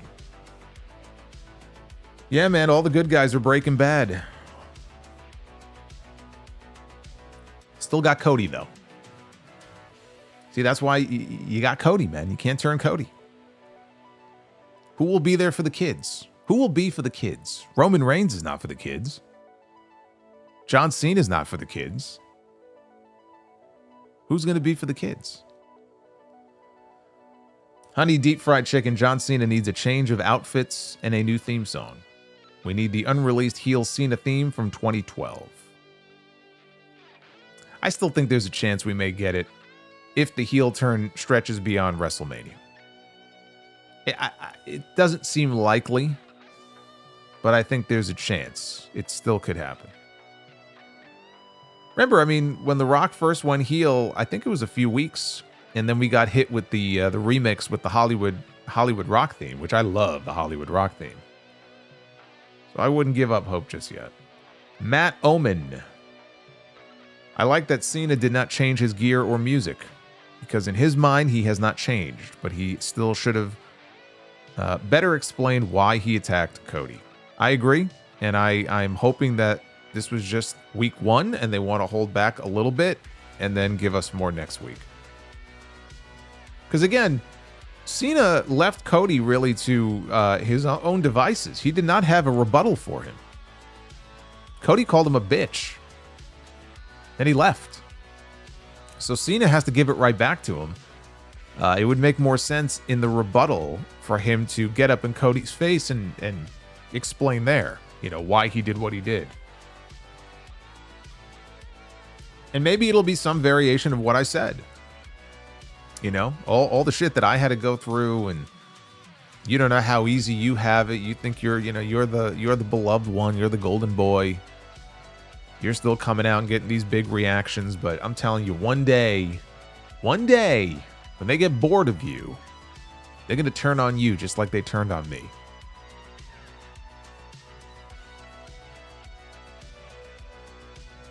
Prince Vegeta says, during his final run, you should have Cena absolutely obliterate Timu Cena. Austin Theory. I mean, the dude's career is already fucked. Oh man, it's like that Simpsons meme, right? He's just stop, he's already dead. I don't think there's much more you can do to kill off Theory's career. Jonathan says, could Randy cost Cody the title of WrestleMania? No. No, Randy should be wrestling Cena, title or no title, at Backlash in St. Louis. There's no reason for him to help Cena at WrestleMania. Joseph says, Cena's promo was 10 years too late. Feed was awful. I saw a lot of people complaining about the Netflix feed. I didn't have any issues. I guess I was one of the lucky ones. Because I saw a lot of that under one of the WWE tweets during that segment, and everybody was complaining about the feed. I didn't have any issues, though. Brother Fluff Salisbury, I love the Cena promo. I love it when someone gives very valid reasons for turning heel. See, you go from one message saying the promo was awful, and the very next super chat is the promo was great. Just goes to show you, I mean, different people have different expectations or different ways of interpreting the promo, different opinions. I thought I would hate it more because of the things that we did not get. But I didn't hate it. I thought it was good. Cena's bald spot, we'll see. As far as that super chat, I'll see. I mean that's a tough one to resist. I might have to do that one. Yes, different strokes for different folks, says Sidro. David Thiering with the $20 super chat. Just wanted to stop in quick. Well, it doesn't have to be quick. You can hang around for a little bit. You're always welcome. To say thumbs up on the show on Saturday, Commissioner, and the latest episode of The Sound Off. That main event between CBK and main event was an all-out war, and I loved it, man. They beat the hell out of each other. Thank you, David. I'm glad you enjoyed it. Thank you, brother. Jerome Eugenio, why bother winning the Rumble or Chamber when you can just sign the contract and go to WrestleMania? Exactly. Just do what Rhea Ripley did tonight. Just sign your name on the contract. It doesn't have to be on the signature line. You can just sign it in the corner. You can initial the contract. As Adam Pearce says, thankfully, he's had enough sense to say it doesn't work that way. You can't do that. Oh, good. David says he's here. He had to just leave briefly to go make dinner. That's why I didn't go live right away tonight. I wanted to eat first. Otherwise, I would have no dinner. People are like, how come you're not live right away? Because I have to fucking eat. If I don't eat, I get hangry. You don't want to see me when I'm hangry. Retro KOH, I like that he still shills out the merch. Cena be like, I hate you all, but you will all still give me your money. Dev to Dust, who's your favorite Knicks player? Favorite Knicks player? I don't have one. Jeremy Rose with the $22 super chat says, Cena promo was weak. For the gravity of the situation, I expected more creativity. Him dropping the mic and walking out would have been the better heel move. No, that would have been terrible. Yeah, it might have gotten people more stirred up, but that would have been fucking awful. If we had to wait 2.5 weeks for him to come out, soak in the booze, and then just leave. That would have been... Yeah, speaking of terrible. That would have been terrible. Also, Cody got his ass beat and doesn't touch Cena. What the hell? This was weak. Well, I mean, fair point. Fair point. Cody could have come out and just double-legged him and tried to beat the shit out of him. Cody's too much of a nice guy. That's the problem with Cody. He's got to be more forceful. But that's a fair point. And again, I'm sure the reason that they didn't do it is because we're gonna have a pull apart brawl at some point. I'm sure they're gonna go at it. They didn't want it to be on the first night. They don't want to give too much away on the first night. I'm sure that had a lot to do with it. But you're right. I mean, they made the man bleed.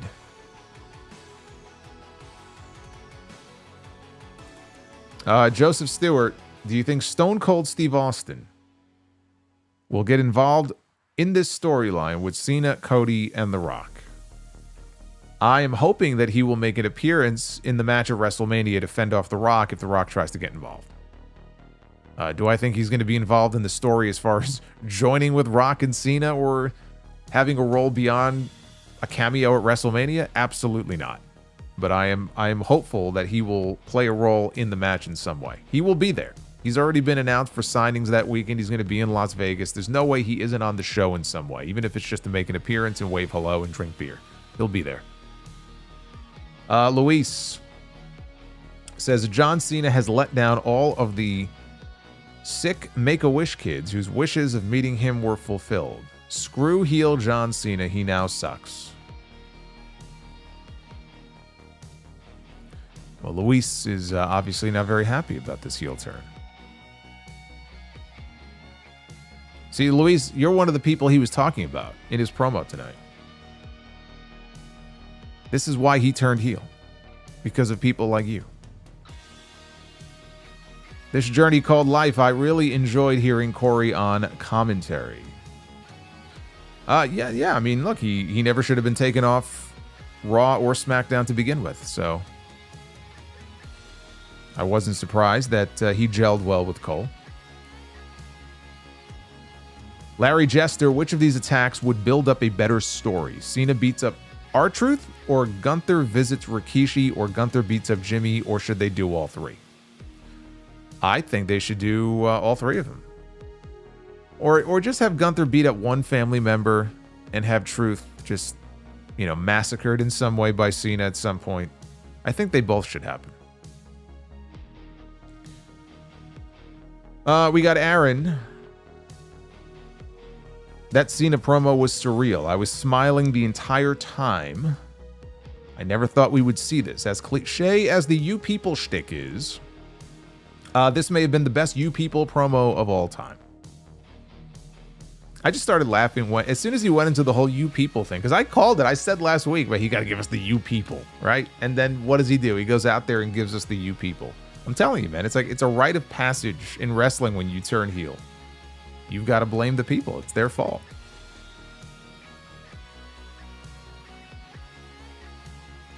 Brother Fluff says, in Cena's defense, the IWC is pretty toxic. Yeah, but dude, I don't think that little kid he was pointing to in the front row wearing the John Cena shirt, who was like 6 or 7, is part of the IWC. Maybe he is. I don't know. Chris Ludek. This Cena heel promo was lacking. He did not mention the title or The Rock even once. He said nothing back at Cody besides Kid. They need to move this angle along. They only have 4 weeks left until WrestleMania. Well, brother, he's going to be on the show next week. And he's going to be on the show the week after that. So if he still hasn't addressed some of these things by the end of the month, when we have 3 weeks left to go, then I would agree with you. But we still have 2 more appearances this month, including one with Cody next week. I'm sure more of this will be addressed. Chris says, the booing wasn't even huge, Heat. It just felt like the 2006 redone. He should dress in more formal clothes since he is a sellout, in my opinion. Yeah, I mean, I thought we would get something different. We didn't. I thought the explanation was good. You know, you want me to dress differently? I see, because he sees all the comments online. And so I'm not going to do it. I'm not going to give it to you.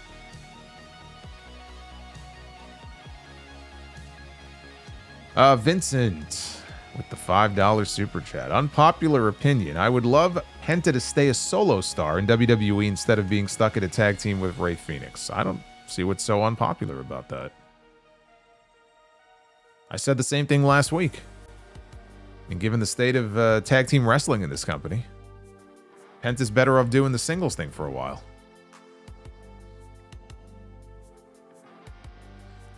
I think that would probably be a popular opinion, not an unpopular opinion.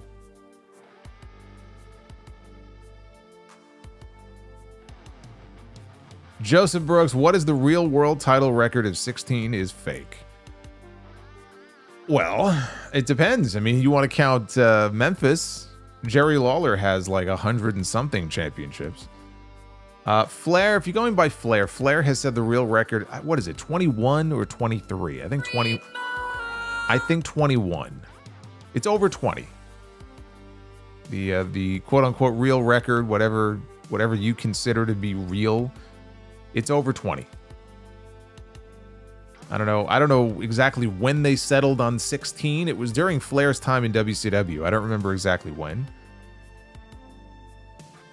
But even Flair will, in interviews, he'll say like, you know, he could win 16, he could win 17. I still got the real record. Donovan. What happened to moves like the atomic drop, 10 punches in the corner on the top rope, Russian leg sweep, and the Hulk up? We get 10 punches in the corner, dude, like almost every week, so that hasn't gone anywhere. Russian leg sweep, yeah, I don't see that as much. The atomic drop is a lost art. Nobody could take an atomic drop like Rick Rude. I think there's an entire Twitter account actually dedicated to like daily posts of nothing but Rick Rude taking the atomic drop. Kurt Hennig took a good atomic drop too. We need more atomic drops. Hidden Network, thank you for the $2. Is the Solomonster still grinding? Have a well-deserved Monday night off, pal. I'm going to try.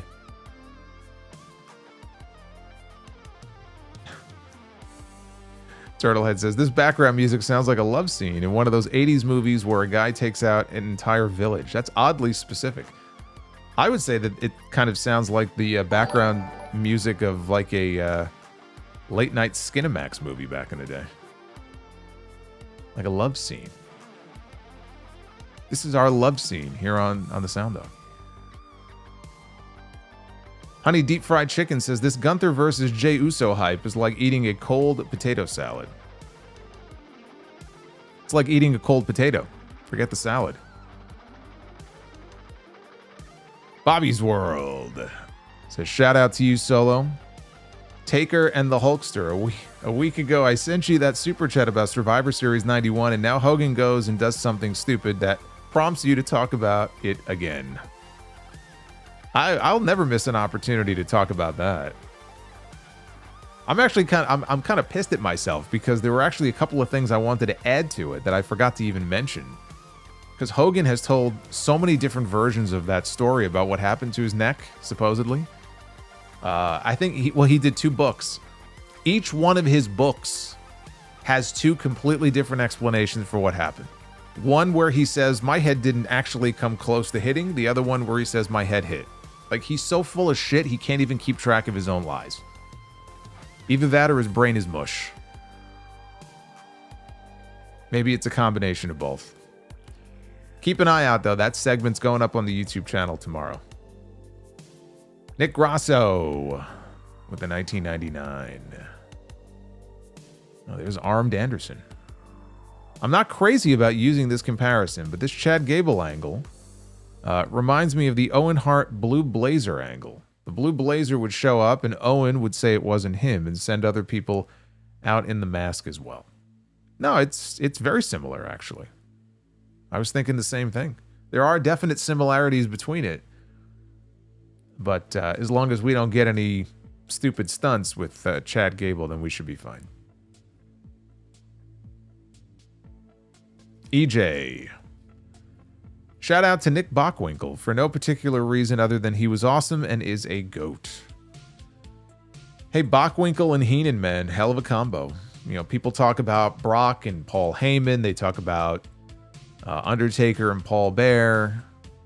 Bobby Heenan and Nick Bockwinkel. I didn't grow up on them because I wasn't watching the AWA back then, but they were a hell of a duo. Honey Deep Fried Chicken says, Io Sky is so over. This chicken can't nitpick on her promos. I'll buy her some Belgian waffles. You know, I had a Belgian waffle for the first time a few weeks ago. Yeah, I talk on the podcast sometimes about HelloFresh and, you know, Factor, and I'm going to be talking about Green Chef this weekend. I think it was HelloFresh. I got a Belgian waffle one week. And I'm like, man, this one waffle, it's like 350 calories. I don't know. Fucking awesome, man. I'm like, what have I been missing out on? I love that Belgian waffle. Bobby's World. Also, I resent you for spoiling this Raw for me, even though the title clearly says review and I can choose not to be here. Like I would ever choose that. Yes, our poor friend from Friday night. Was it John? Was it Mr. McCann? Was that his name? Poor John. Yeah, I don't think we're going to be seeing John again. The Real CS. People on X saying they want Jay's partner to be Joe Hendry. Hope I'm wrong, but I don't think it will be him. Well, they're probably saying Joe Hendry because they're going to be in Scotland next week, and he'll get a monster reaction if he comes out there. I don't know. I don't think it's going to be him either, but I mean, yeah, whatever. If it's him, oh, Joe. What did I say, John? It was Joe. See, he's so insignificant. I already forgot his fucking name. John, Joe. John Doe, nobody cares. Alex, the spiteful Gorochu. I must admit, seeing John Cena shit all over the fans this afternoon felt very surreal and cathartic. He said everything that I always wish I knew he wanted to say. Tell me, man, that would have been the promo we would have gotten on TV 13 years ago. When he could still, you know, go on a regular basis. We could have gotten so many heel Cena matches. The Real CS says, I use ExpressVPN to watch Raw and NXT. Good. See? Smart one. Sidro. What do you call a horny cow? Beef jerky. Welcome back, Sidro.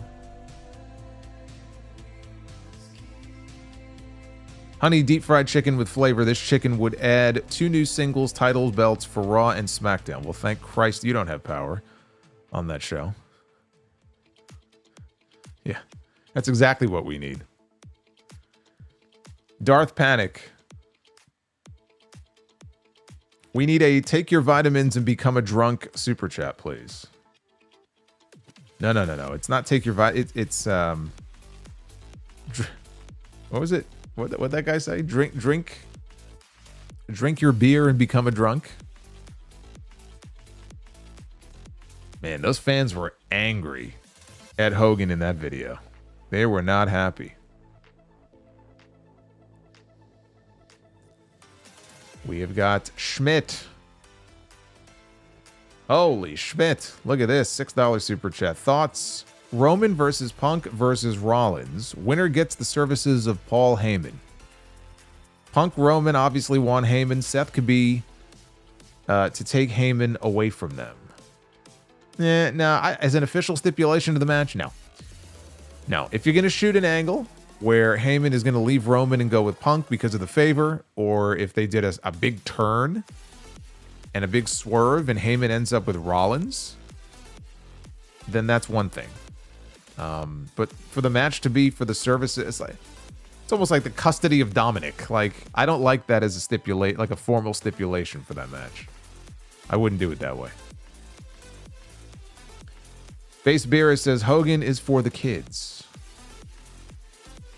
That's what I thought. That's what I thought. Until he said, fuck them kids. And he went running out the back of the supermarket. Hulk Hogan hanging out in ShopRite. Up in Hudson Valley, New York. Sidro, what did Pinocchio's lover say to him? Lie to me. Is that Pinocchio's dirty talk? You know, you're ruining my childhood right now. You know that, right? Carlos, channel member for 40 months. What the fuck is this Gunther and Jey and Tiffany Charlotte build? Is this the hell that Gunther was talking about? I think it is. I think it is. Also, happy 40 months. Well, thank you for being a channel member for 40 months. Hey, memberships are always open. You can gift memberships to other people. Don't forget.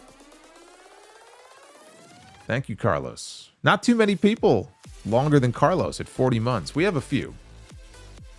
Cody with 27 months says the Cena promo was chef's kiss, he says.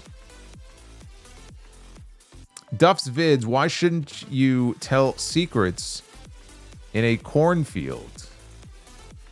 Because there's too many ears around. Oh my God. What is this, the Comedy Cellar tonight? I said Sidro's got competition. Duff's vids is trying to be the new Sidro. What? The original, the OTC is in the chat here, so. Base Beer says Cena should get his win back from Theory on TV. As if he's going to wrestle on TV before WrestleMania. That's cute. Hey, look at that. Speak and it happens. Jamie Dorsch just gifted 5 channel memberships. That's 5 new members here on the channel. Jamie, thank you. Sidro says, no one can replace me. That's right. You tell Duffs. Juliet says, happy St. Patrick's Day. Happy St. Patrick's Day to those celebrating.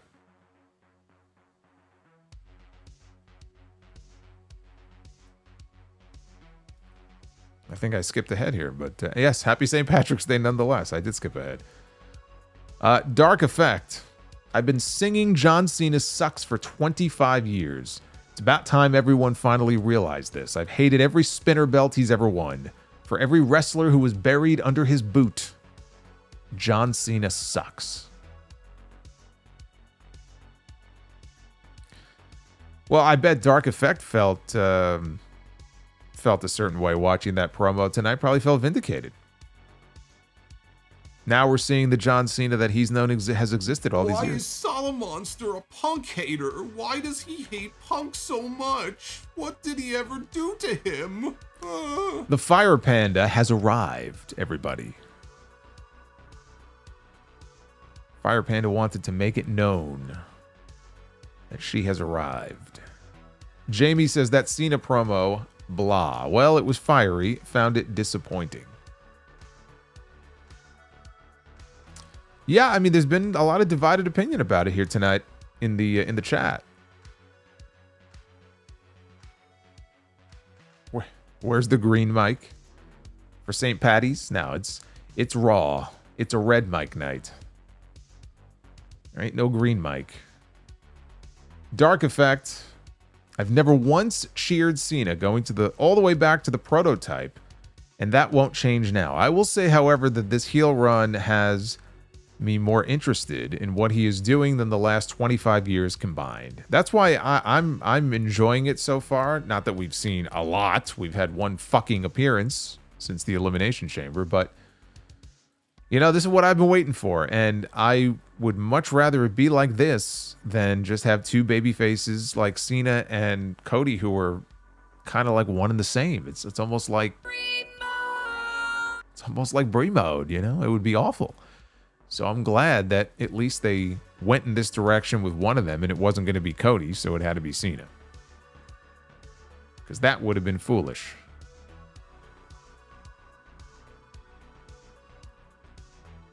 Holiday 197. It was a good promo from John Cena, but I would have liked to have seen them go further and lean in more to the heel persona. Show us a side of Cena that taunts fans, is arrogant and vicious. Well, again, there's time for him to go after people. That's why I mentioned R-Truth. I mean, you go after somebody who is beloved by the fans. And R-Truth has been literally imitating him and mimicking and stealing his moves for years. Like, how do you not do something with them? You want to put more heat on Cena, he goes after somebody like that. I mean, it just writes itself. Honey Deep Fried Chicken. Hogan was late at the meet and greet because he had too many tacos and burritos that kept him in the bathroom. Brother. It was a burrito blast with Hulk Hogan. TJ Stevens, what's the second best cage match of all time? See, he's smart. He's smart because he knows. He knows not to ask me what the first cage match would be on that list. He already knows the answer.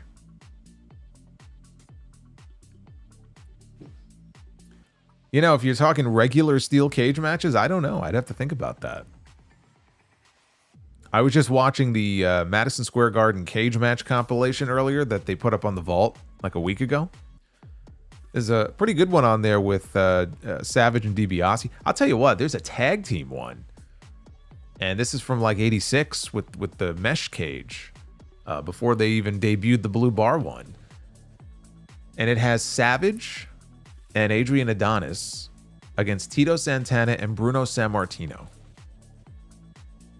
I never even knew that match existed. I'm watching this and I'm like, man, this is pretty good. Tito got busted open in that match. That had to be right at the very end. Like, Bruno had to be gone shortly after that because by 87, I don't think he was there anymore. Maybe he was, though. Maybe. I know Bruno did I think the last match he ever did for them was a tag match at a live event teaming with Hogan, which was like, I mean, Hogan was the antithesis of what he thought wrestling should be. I'm almost positive that came in 87. So, but yeah, what I would say would be my number two. I don't know. I'd have to think about that. I know what my number one is. It's Brett Noen. Jamie says, after listening to the latest mailbag on the podcast, I have to say Paul Heyman should change his name to Paul Herman. Yeah, I mean, I'm sure there is actually there is. Was it Nick? Sent me an email that there is a Paul Herman out there. Duff's Vid says, why are chickens so perfect to play in bands? Because they come with their own drumsticks.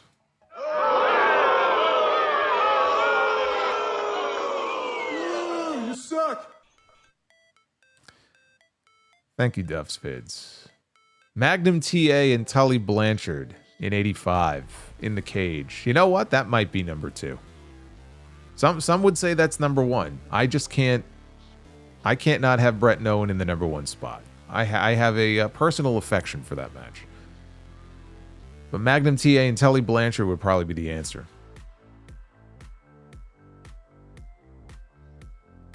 Scott Woodford. Joe Hendry is going to have a meet and greet WrestleMania at WWE World. Is he going to have a meet and greet in Glasgow next week? Because that might be a sign.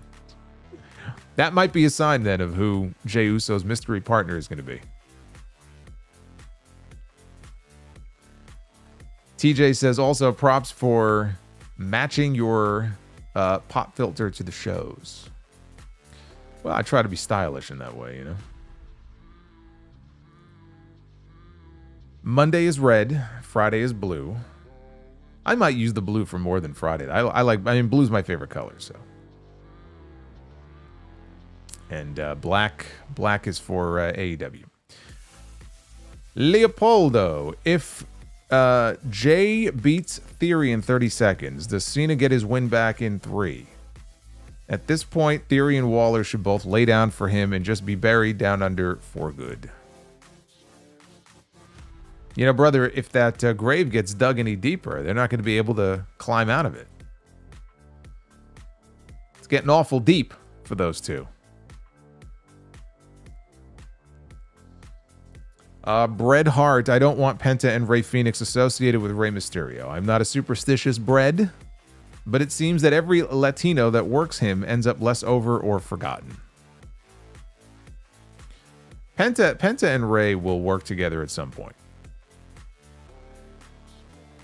I mean, I can almost guarantee you they're going to work together at some point. I don't know about Phoenix, but Penta and Rey, I mean, they already did. They opened the Royal Rumble, number 1 and number 2. But they're gonna work a match together at some point. Chris Manson, should Athena beat the Hogan record? No. What is she even up to at this point? It's got to be closing in on like 900 days as the Ring of Honor Women's Champion. Jamie, again, thank you for those 5 gifted memberships. I just noticed that we hit the Super Chat goal.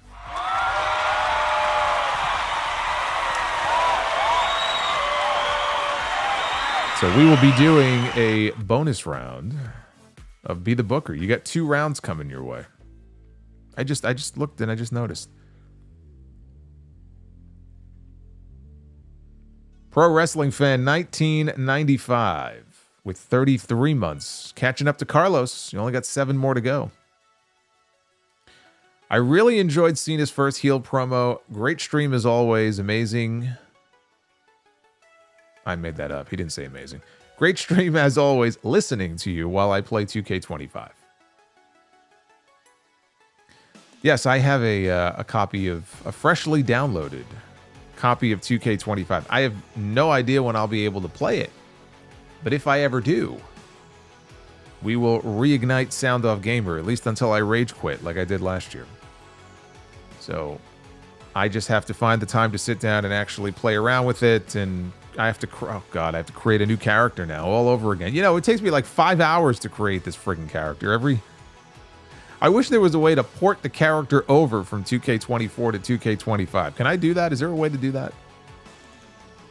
I have not uninstalled 2K24 yet.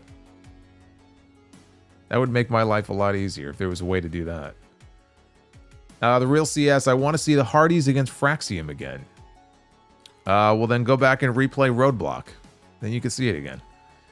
Little Baby Fire Panda with the $48 super chat. The first Solomonster heel stream is going to hit like crack. You have bullied me into being your damn puppet.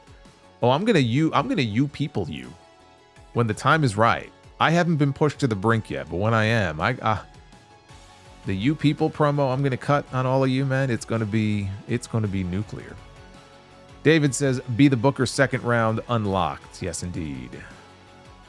Thank you, David. David, of course, helped get us there. Sidro, how do you kill a circus clown? You go for the You go for the juggler. Oh my God. God. You go for the juggler. My God. They get worse.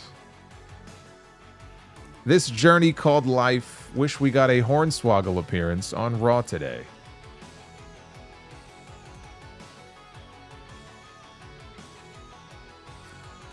Alex with the 25. Brother Solo, a great first promo from Cena. Do you think that we are still going to get a complete character change with a new look and music? But they are going to take their time with it. Also, maybe save the R-Truth attack for it later. Yeah, I mean, the R-Truth thing, I hope they do something like that at some point. R-Truth is on SmackDown. Maybe they want to save it for a SmackDown before WrestleMania. I don't know. I mean, as far as a new look and new music, yeah, there's still time for that. But based on his explanation tonight, I didn't get the sense that we're going to be getting anything like that anytime soon, which would be too bad. I mean, I know he explained why. I like the explanation, but I'm still going to be disappointed if we don't get some new look, feel, music-wise, wardrobe-wise, something different in that regard. If we go through this entire heel turn and there's nothing like that at any point, yeah, to me, I'm going to be disappointed. Because this is it. I mean, this is the last shot at that. Although Cena has said, you know, when he retires, we're never going to see the t-shirt and the jorts and the hat. He said we're going to see him in suits. So, I'm not saying he has to come out in a suit and tie. We're going to get that after he retires. But just something different. Duff's Vids, I'm reading a book about anti-gravity. It's so good, it's impossible to put down. It's impossible to put down. I'm convinced that Duff's Vids and Sidro are pulling from the same book of jokes. I'm convinced of this. Scott Woodford, I thought the dryer was shrinking my clothes, but turns out it was my refrigerator.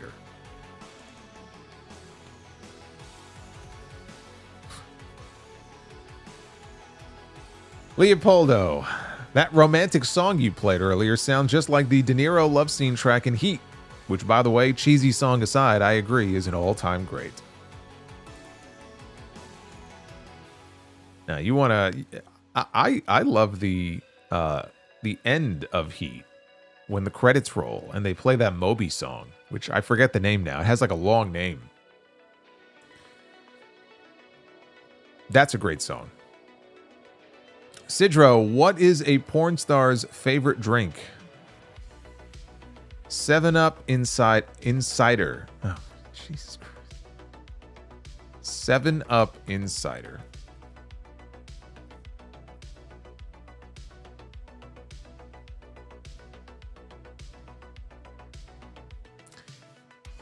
I got nothing. Tactical butt cheek. We go from that to tactical butt cheek. Today's my birthday, Solomonster, and I had to call out because I feel like shit. Well, I'm sorry to hear that, especially on your birthday. Cena promo was good, and I'm looking forward to more. Solomonster is the GOAT. Well, I hope you feel better soon. Being sick on your birthday sucks.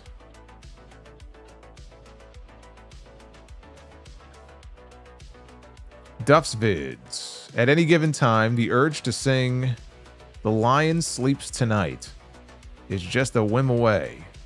A whim away. A whim away. A whim away.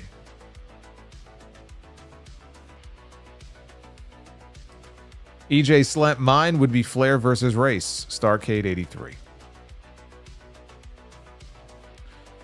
Was it Knitsky who was the referee? Gene Knitsky? Carlos with the $9.99. Can't wait for WWE to promote Happy Gilmore 2 on Netflix so that they show MJF sitting in the crowd. Well, he'll be on their television show. Give it a few years. Alex the Spiteful Garochu. Think Rey will turn heel at some point. Phoenix or Mysterio? Mysterio, no. I know I said that about Cena, but Rey Mysterio is not turning heel. Not at this point. Tonga Loa Superfan, do we have to accept the reality that we might be heading for a Tonga Loa-less WrestleMania? I mean, I accepted it 3 months ago. I don't know what's taking you so long.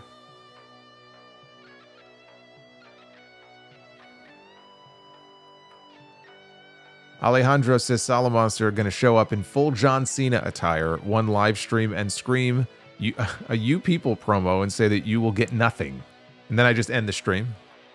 I come on live, and then literally like a minute later, I say you get nothing, and then the stream just ends.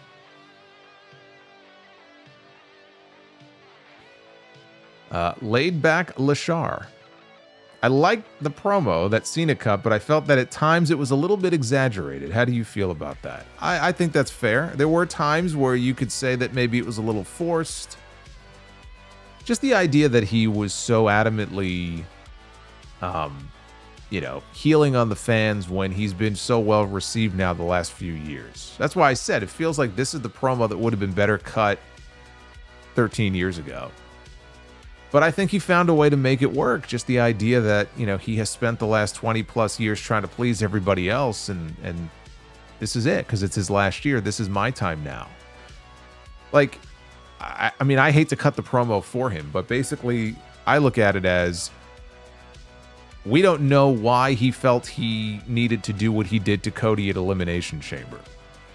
Again, he never mentioned The Rock. He never mentioned why he felt the need to hug him and everything, and then all of a sudden he kicks him in the balls and, leaves him bloody. But if the idea is that this is my last chance to do things for myself, and that one thing that I felt I needed to do, and you people turned on me. It took one act on my part after 20 plus years of giving you everything, and you turn on me. You boo me. The reaction that I got coming out here tonight, he got nuclear heat coming out tonight. There was no mixed reaction. That's kind of how I look at it. As far as how you would explain, why he did what he did, right? Because of you people. That was the whole essence of him healing on the fans. So you hate me because why? Because I kicked Cody in the dick? That's it? Just like that? You hate me? You turn on me? After everything I've done, everything I've given you? You people are awful.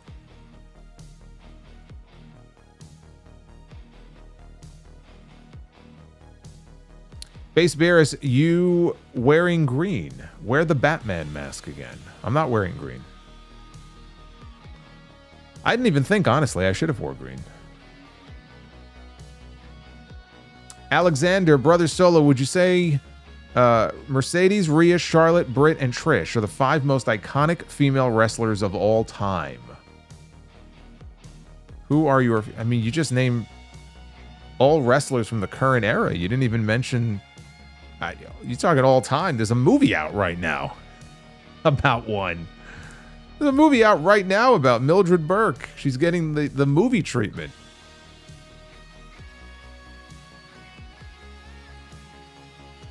You got Sensational Sherry, who could do it all.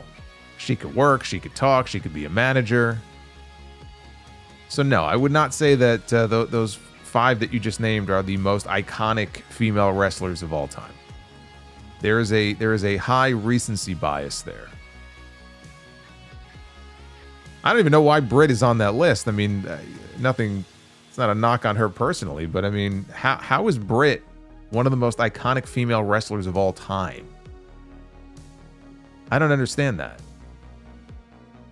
How is she on that list? What is the criteria for this list? Ray with the $4.99. Hey man, been a listener since the 8th grade. In 2011. Hey Boo just subscribed. But he's been a fan since the 8th grade in 2011. Will always support the podcast. By the way, this heel turn got me thinking, what would Bruce Blitz think? Oh my God. There's a blast from the past. Yeah, he was no John Cena fan, right? I don't know. I don't even know what he's up to these days. David with the $5 super chat. After all these jokes, Solomonster is going to need a drink like Adam Pearce.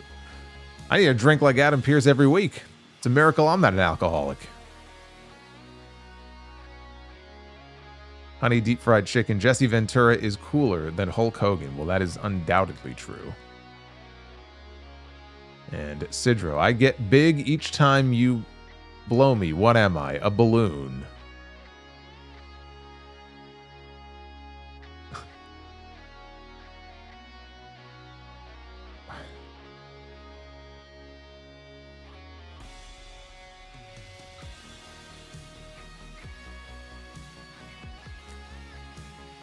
You know, you manage to leave me speechless with some of these. I don't even have a reaction. I'm just sort of stunned.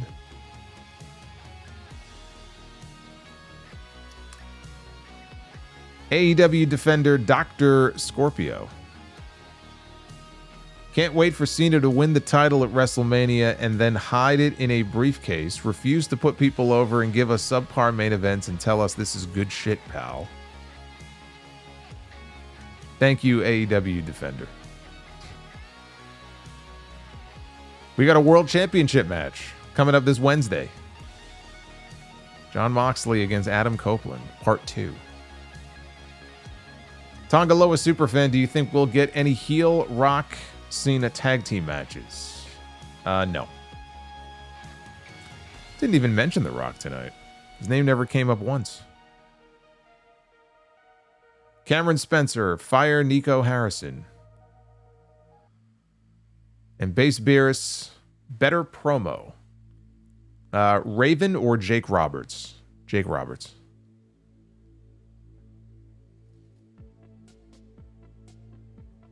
Leopoldo, there it is. Moby, his song was God Moving Over the Face of the Waters. Perfect song for a perfect ending. The only ones who ever got each other. But brother, you are going down. That's a great movie, man. I gotta watch it again one of these days. Heat. 1995. I know the exact year that movie came out.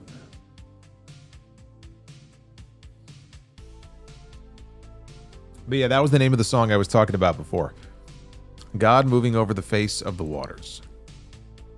It's a very emotional song. There's no words to it, but it's like a very... There's something about that song, man. It just makes me very melancholy. That's a good word for it.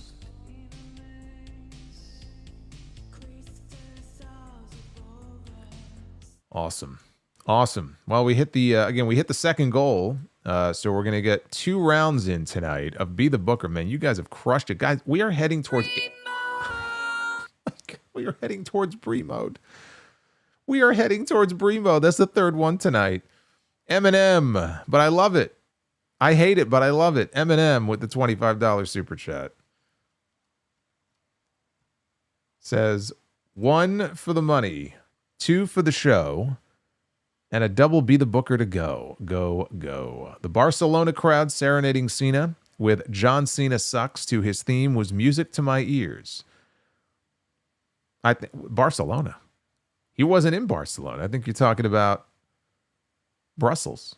And do you think there's too many multi-person matches at WrestleMania? Right now, there are no multi-person matches at WrestleMania.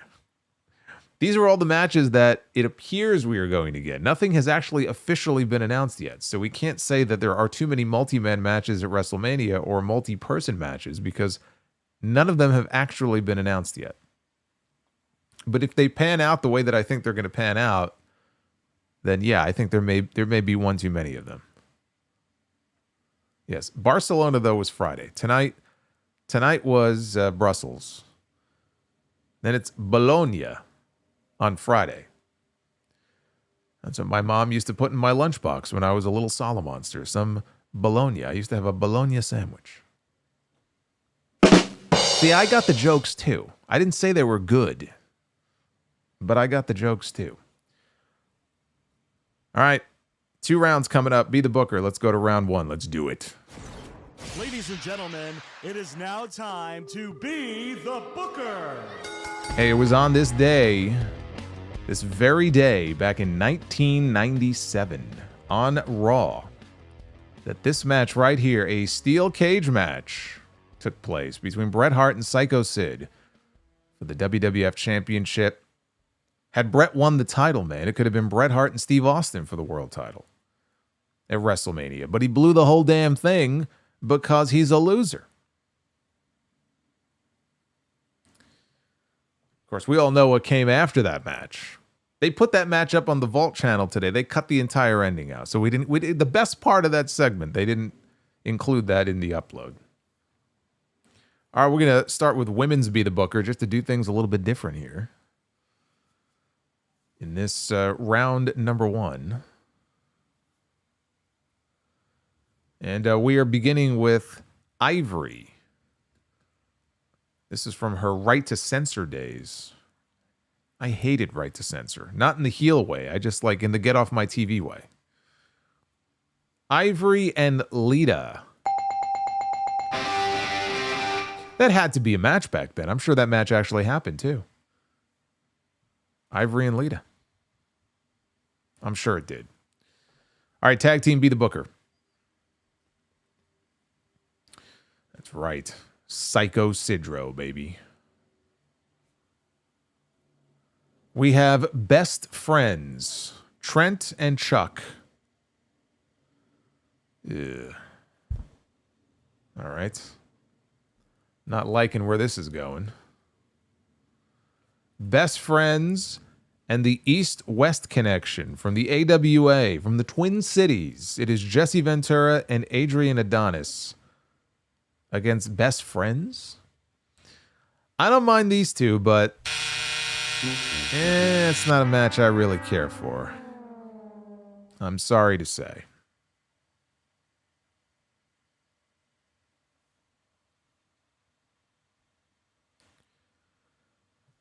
And now we come to the first main event. Again, we got one more round left to go. None of these matches excite me, though. I need an exciting match. Give me an exciting match. Oh, for the love of God. We have... Oh, my God. Here we go. The Homo sapiens will rise. It is Omos. It is Omos in the main event here of Be the Booker. I can't believe it.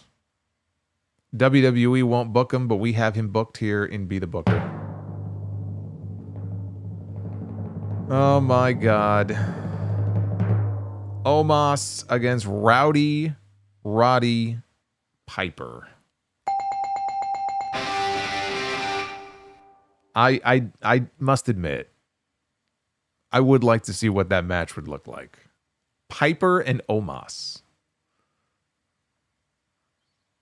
I can't remember Roddy ever being in a singles match against like a big guy like that.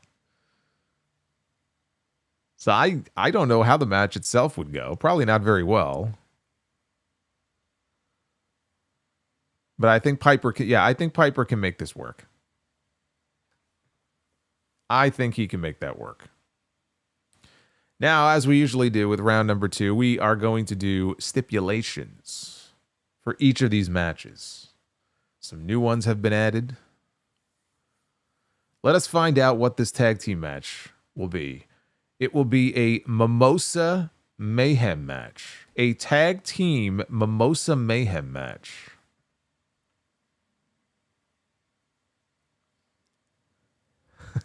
Piper would say the most horrific shit about Omos on the mic. Well, I mean, Roddy Piper from 1984 would. Roddy Piper from 1992, maybe not so much. I remember Piper did a Piper's Pit at Madison Square Garden once with Bruno, and I think I don't want to repeat what he said, but yeah, he said some shit. He definitely knew how to get heat in the Garden back then. All right, Mimosa Mayhem. This is going to be a disaster here. Can you even fit 2 people in the Mimosa bath? I don't think it's big enough. The Rock and Roll Express. This is like sacrilege here. You put these two in a Mimosa Mayhem match. Ricky and Robert, the Rock and Roll Express. A great tag team. One of the all-time great tag teams, in fact.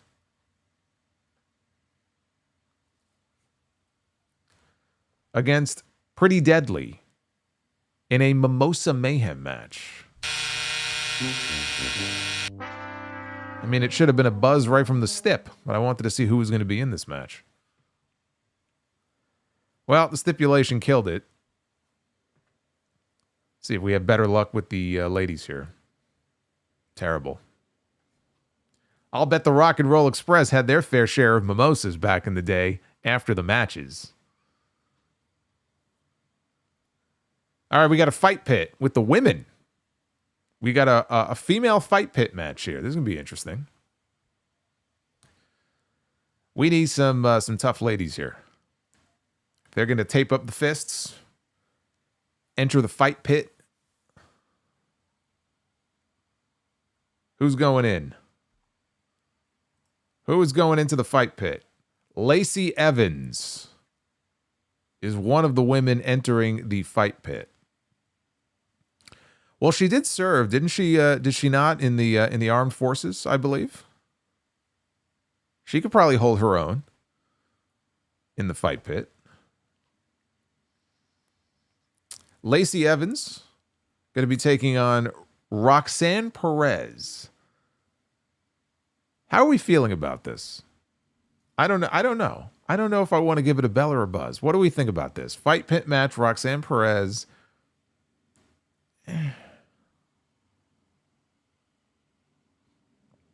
What are we thinking here? Lacey Evans, Roxanne, fight pit. Is that the right step? I don't know.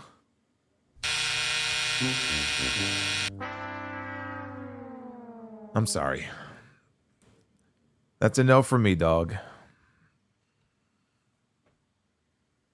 We are heading towards whatever the opposite is of we are headed towards whatever the opposite is of a clean sweep.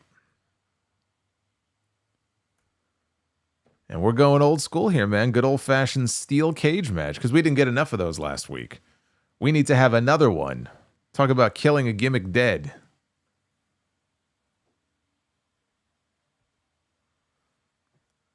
A steel cage main event.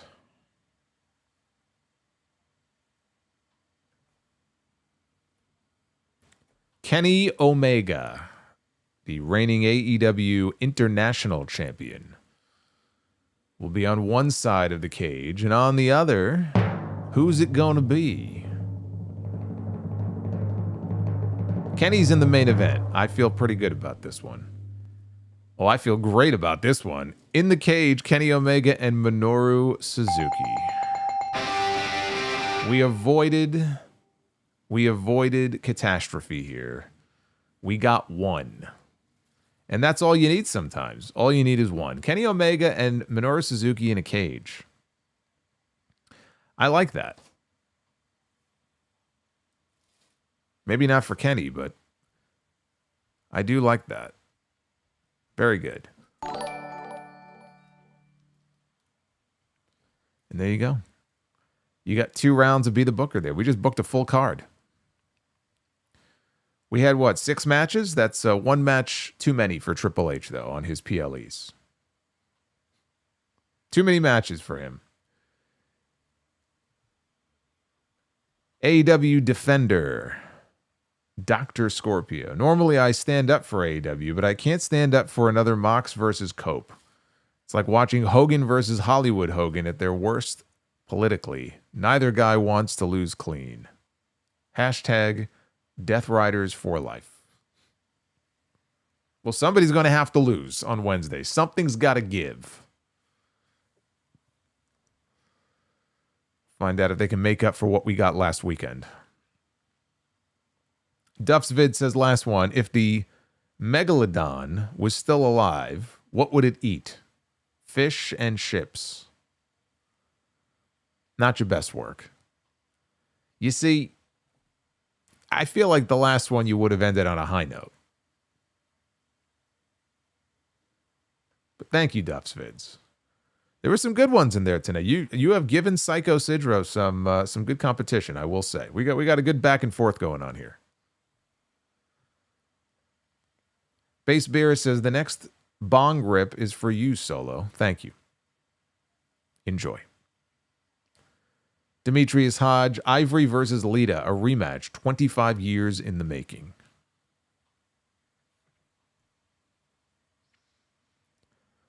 Blue Jay. Santana did a great tribute to Eddie Guerrero at Sacrifice. I would have loved for you and JD to call. You know what? That's right. Sacrifice was on. Was it Friday or Saturday? No, it was Saturday, right? Yeah. Well, that's why Santana was not available for the show this weekend here in New York. Blue Jay says in his beautiful city of El Paso, Texas. I've never been to El Paso. I've been to Dallas, but I've never been to El Paso. Hey, Eminem just gifted 5 channel memberships. Look at this guy over here. Thank you. Thank you, brother. Much appreciated, Eminem. Devin from New Jersey. Would The Sopranos have been as successful without James Gandolfini as Tony, or like Hogan for the NWO, it had to be him? You know, I feel like it had to be him because that's the Tony Soprano we know. I mean, if they found the right actor and we had no knowledge of Gandolfini ever playing the role, who's to say that there's nobody else out there who could have done a great job? I can't say that. But it felt like he was born to play that role. Like he was Tony Soprano.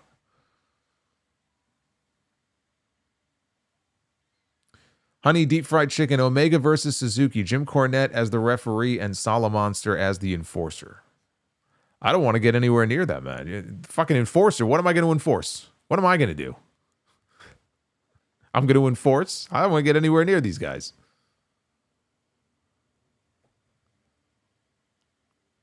I already got I got a little too close to the cage in House of Glory back in December, and look what happened to me. And Turtlehead just gifted a channel membership to Proto Man. Look at that. Proto Man is now a channel member. We have a superhero among us.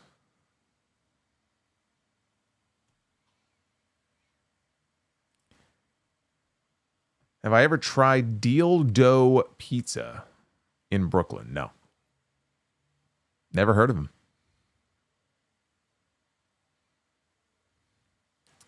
Yeah, it's like Big G says. He can't picture anybody else other than Bryan Cranston being Walter White. It's just, I'm sure there are some other great actors out there who would have made a great Walter White, but we know of Bryan Cranston, and I don't want to see anybody else even attempt to play that role because he is Walter White.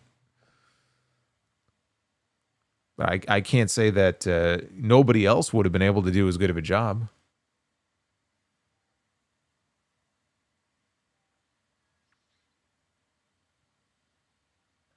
Oh boy, it is David with 5 gifted memberships. Look at this guy over here. How about that? David Thiering with 5 more memberships. Duff's Vids was gifted a channel membership. I thought Duff's Vids was already a member. Look at that. He just got like a bonus membership. It's all random, so you never know who's going to end up with one of them. How about that? Duff's Vids. This is his night, man. Well, welcome to all the new members. Yes, indeed. Base beer is Austin Powers or Ace Ventura. Austin Powers. And hey, my girlfriend has a dildo. Ah, you son of a bitch.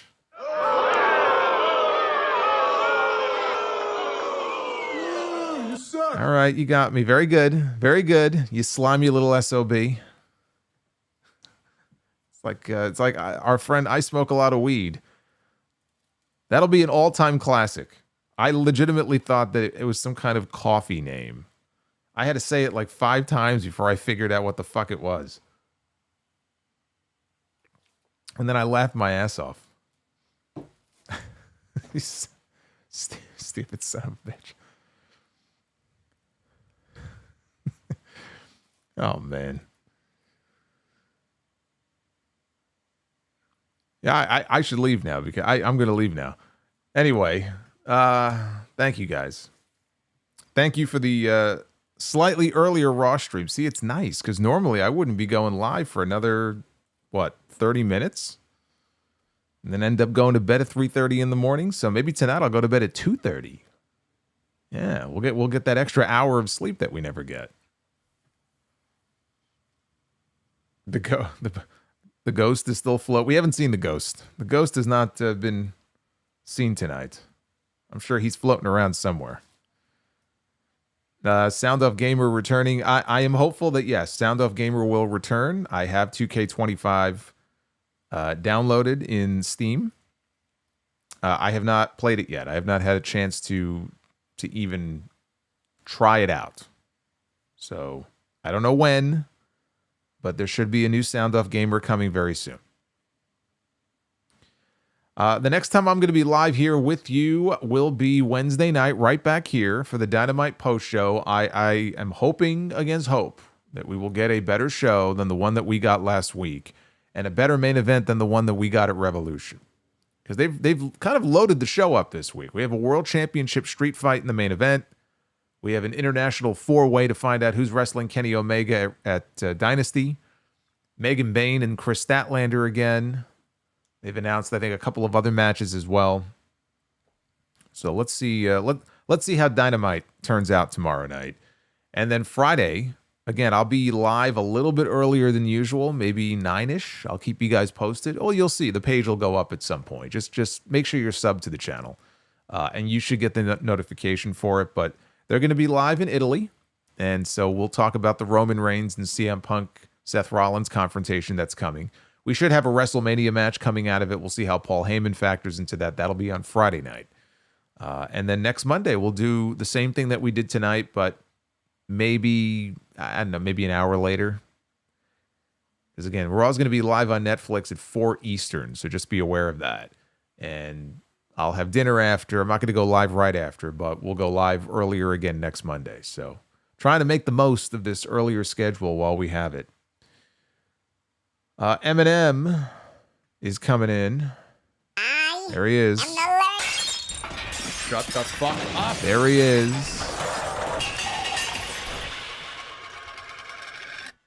Fuck that tree. Fuck that tree. Eminem says Lacey versus Roxanne in a fight pit match would be a good match based on Lacey's military and Roxanne's quickness. But it wouldn't compare to Mariah versus Tony with the Hollywood ending. We should put Mariah and Tony in the fight pit. That's what we should do. Watch for the shoe, he says. Mariah and Tony in a fight pit would have been good. That would have been good.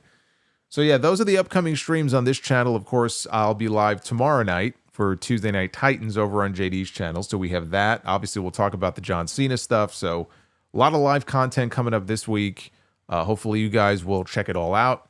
Go back, check out episode 905 of the podcast. Again, thank you for getting us to number 2. You got me to number 2 wrestling podcast in all of the U.S. on Apple. Below only that guy right there. One of these days, I'm telling you, man, one of these days, we're going to knock him out of that spot one week. I'm telling you. But thank you for that. Be well. Stay safe. Have a great rest of your night. And back here on this channel live again on Wednesday for the Dynamite post show. So until then, say goodbye to Limu the Emu. There he is in the crowd. Look at his shades. He's looking very cool in his yellow dress shirt and tie. Poor Doug. He was not allowed into the building tonight. He's been taken into custody. He unfortunately, he did not go quietly, and things happened. So if I have an update on Doug the next time I see you, I'll let you know what happened. Poor Doug. Nobody gives a shit about Doug. I'll see you guys Wednesday night for the Dynamite stream. Take care.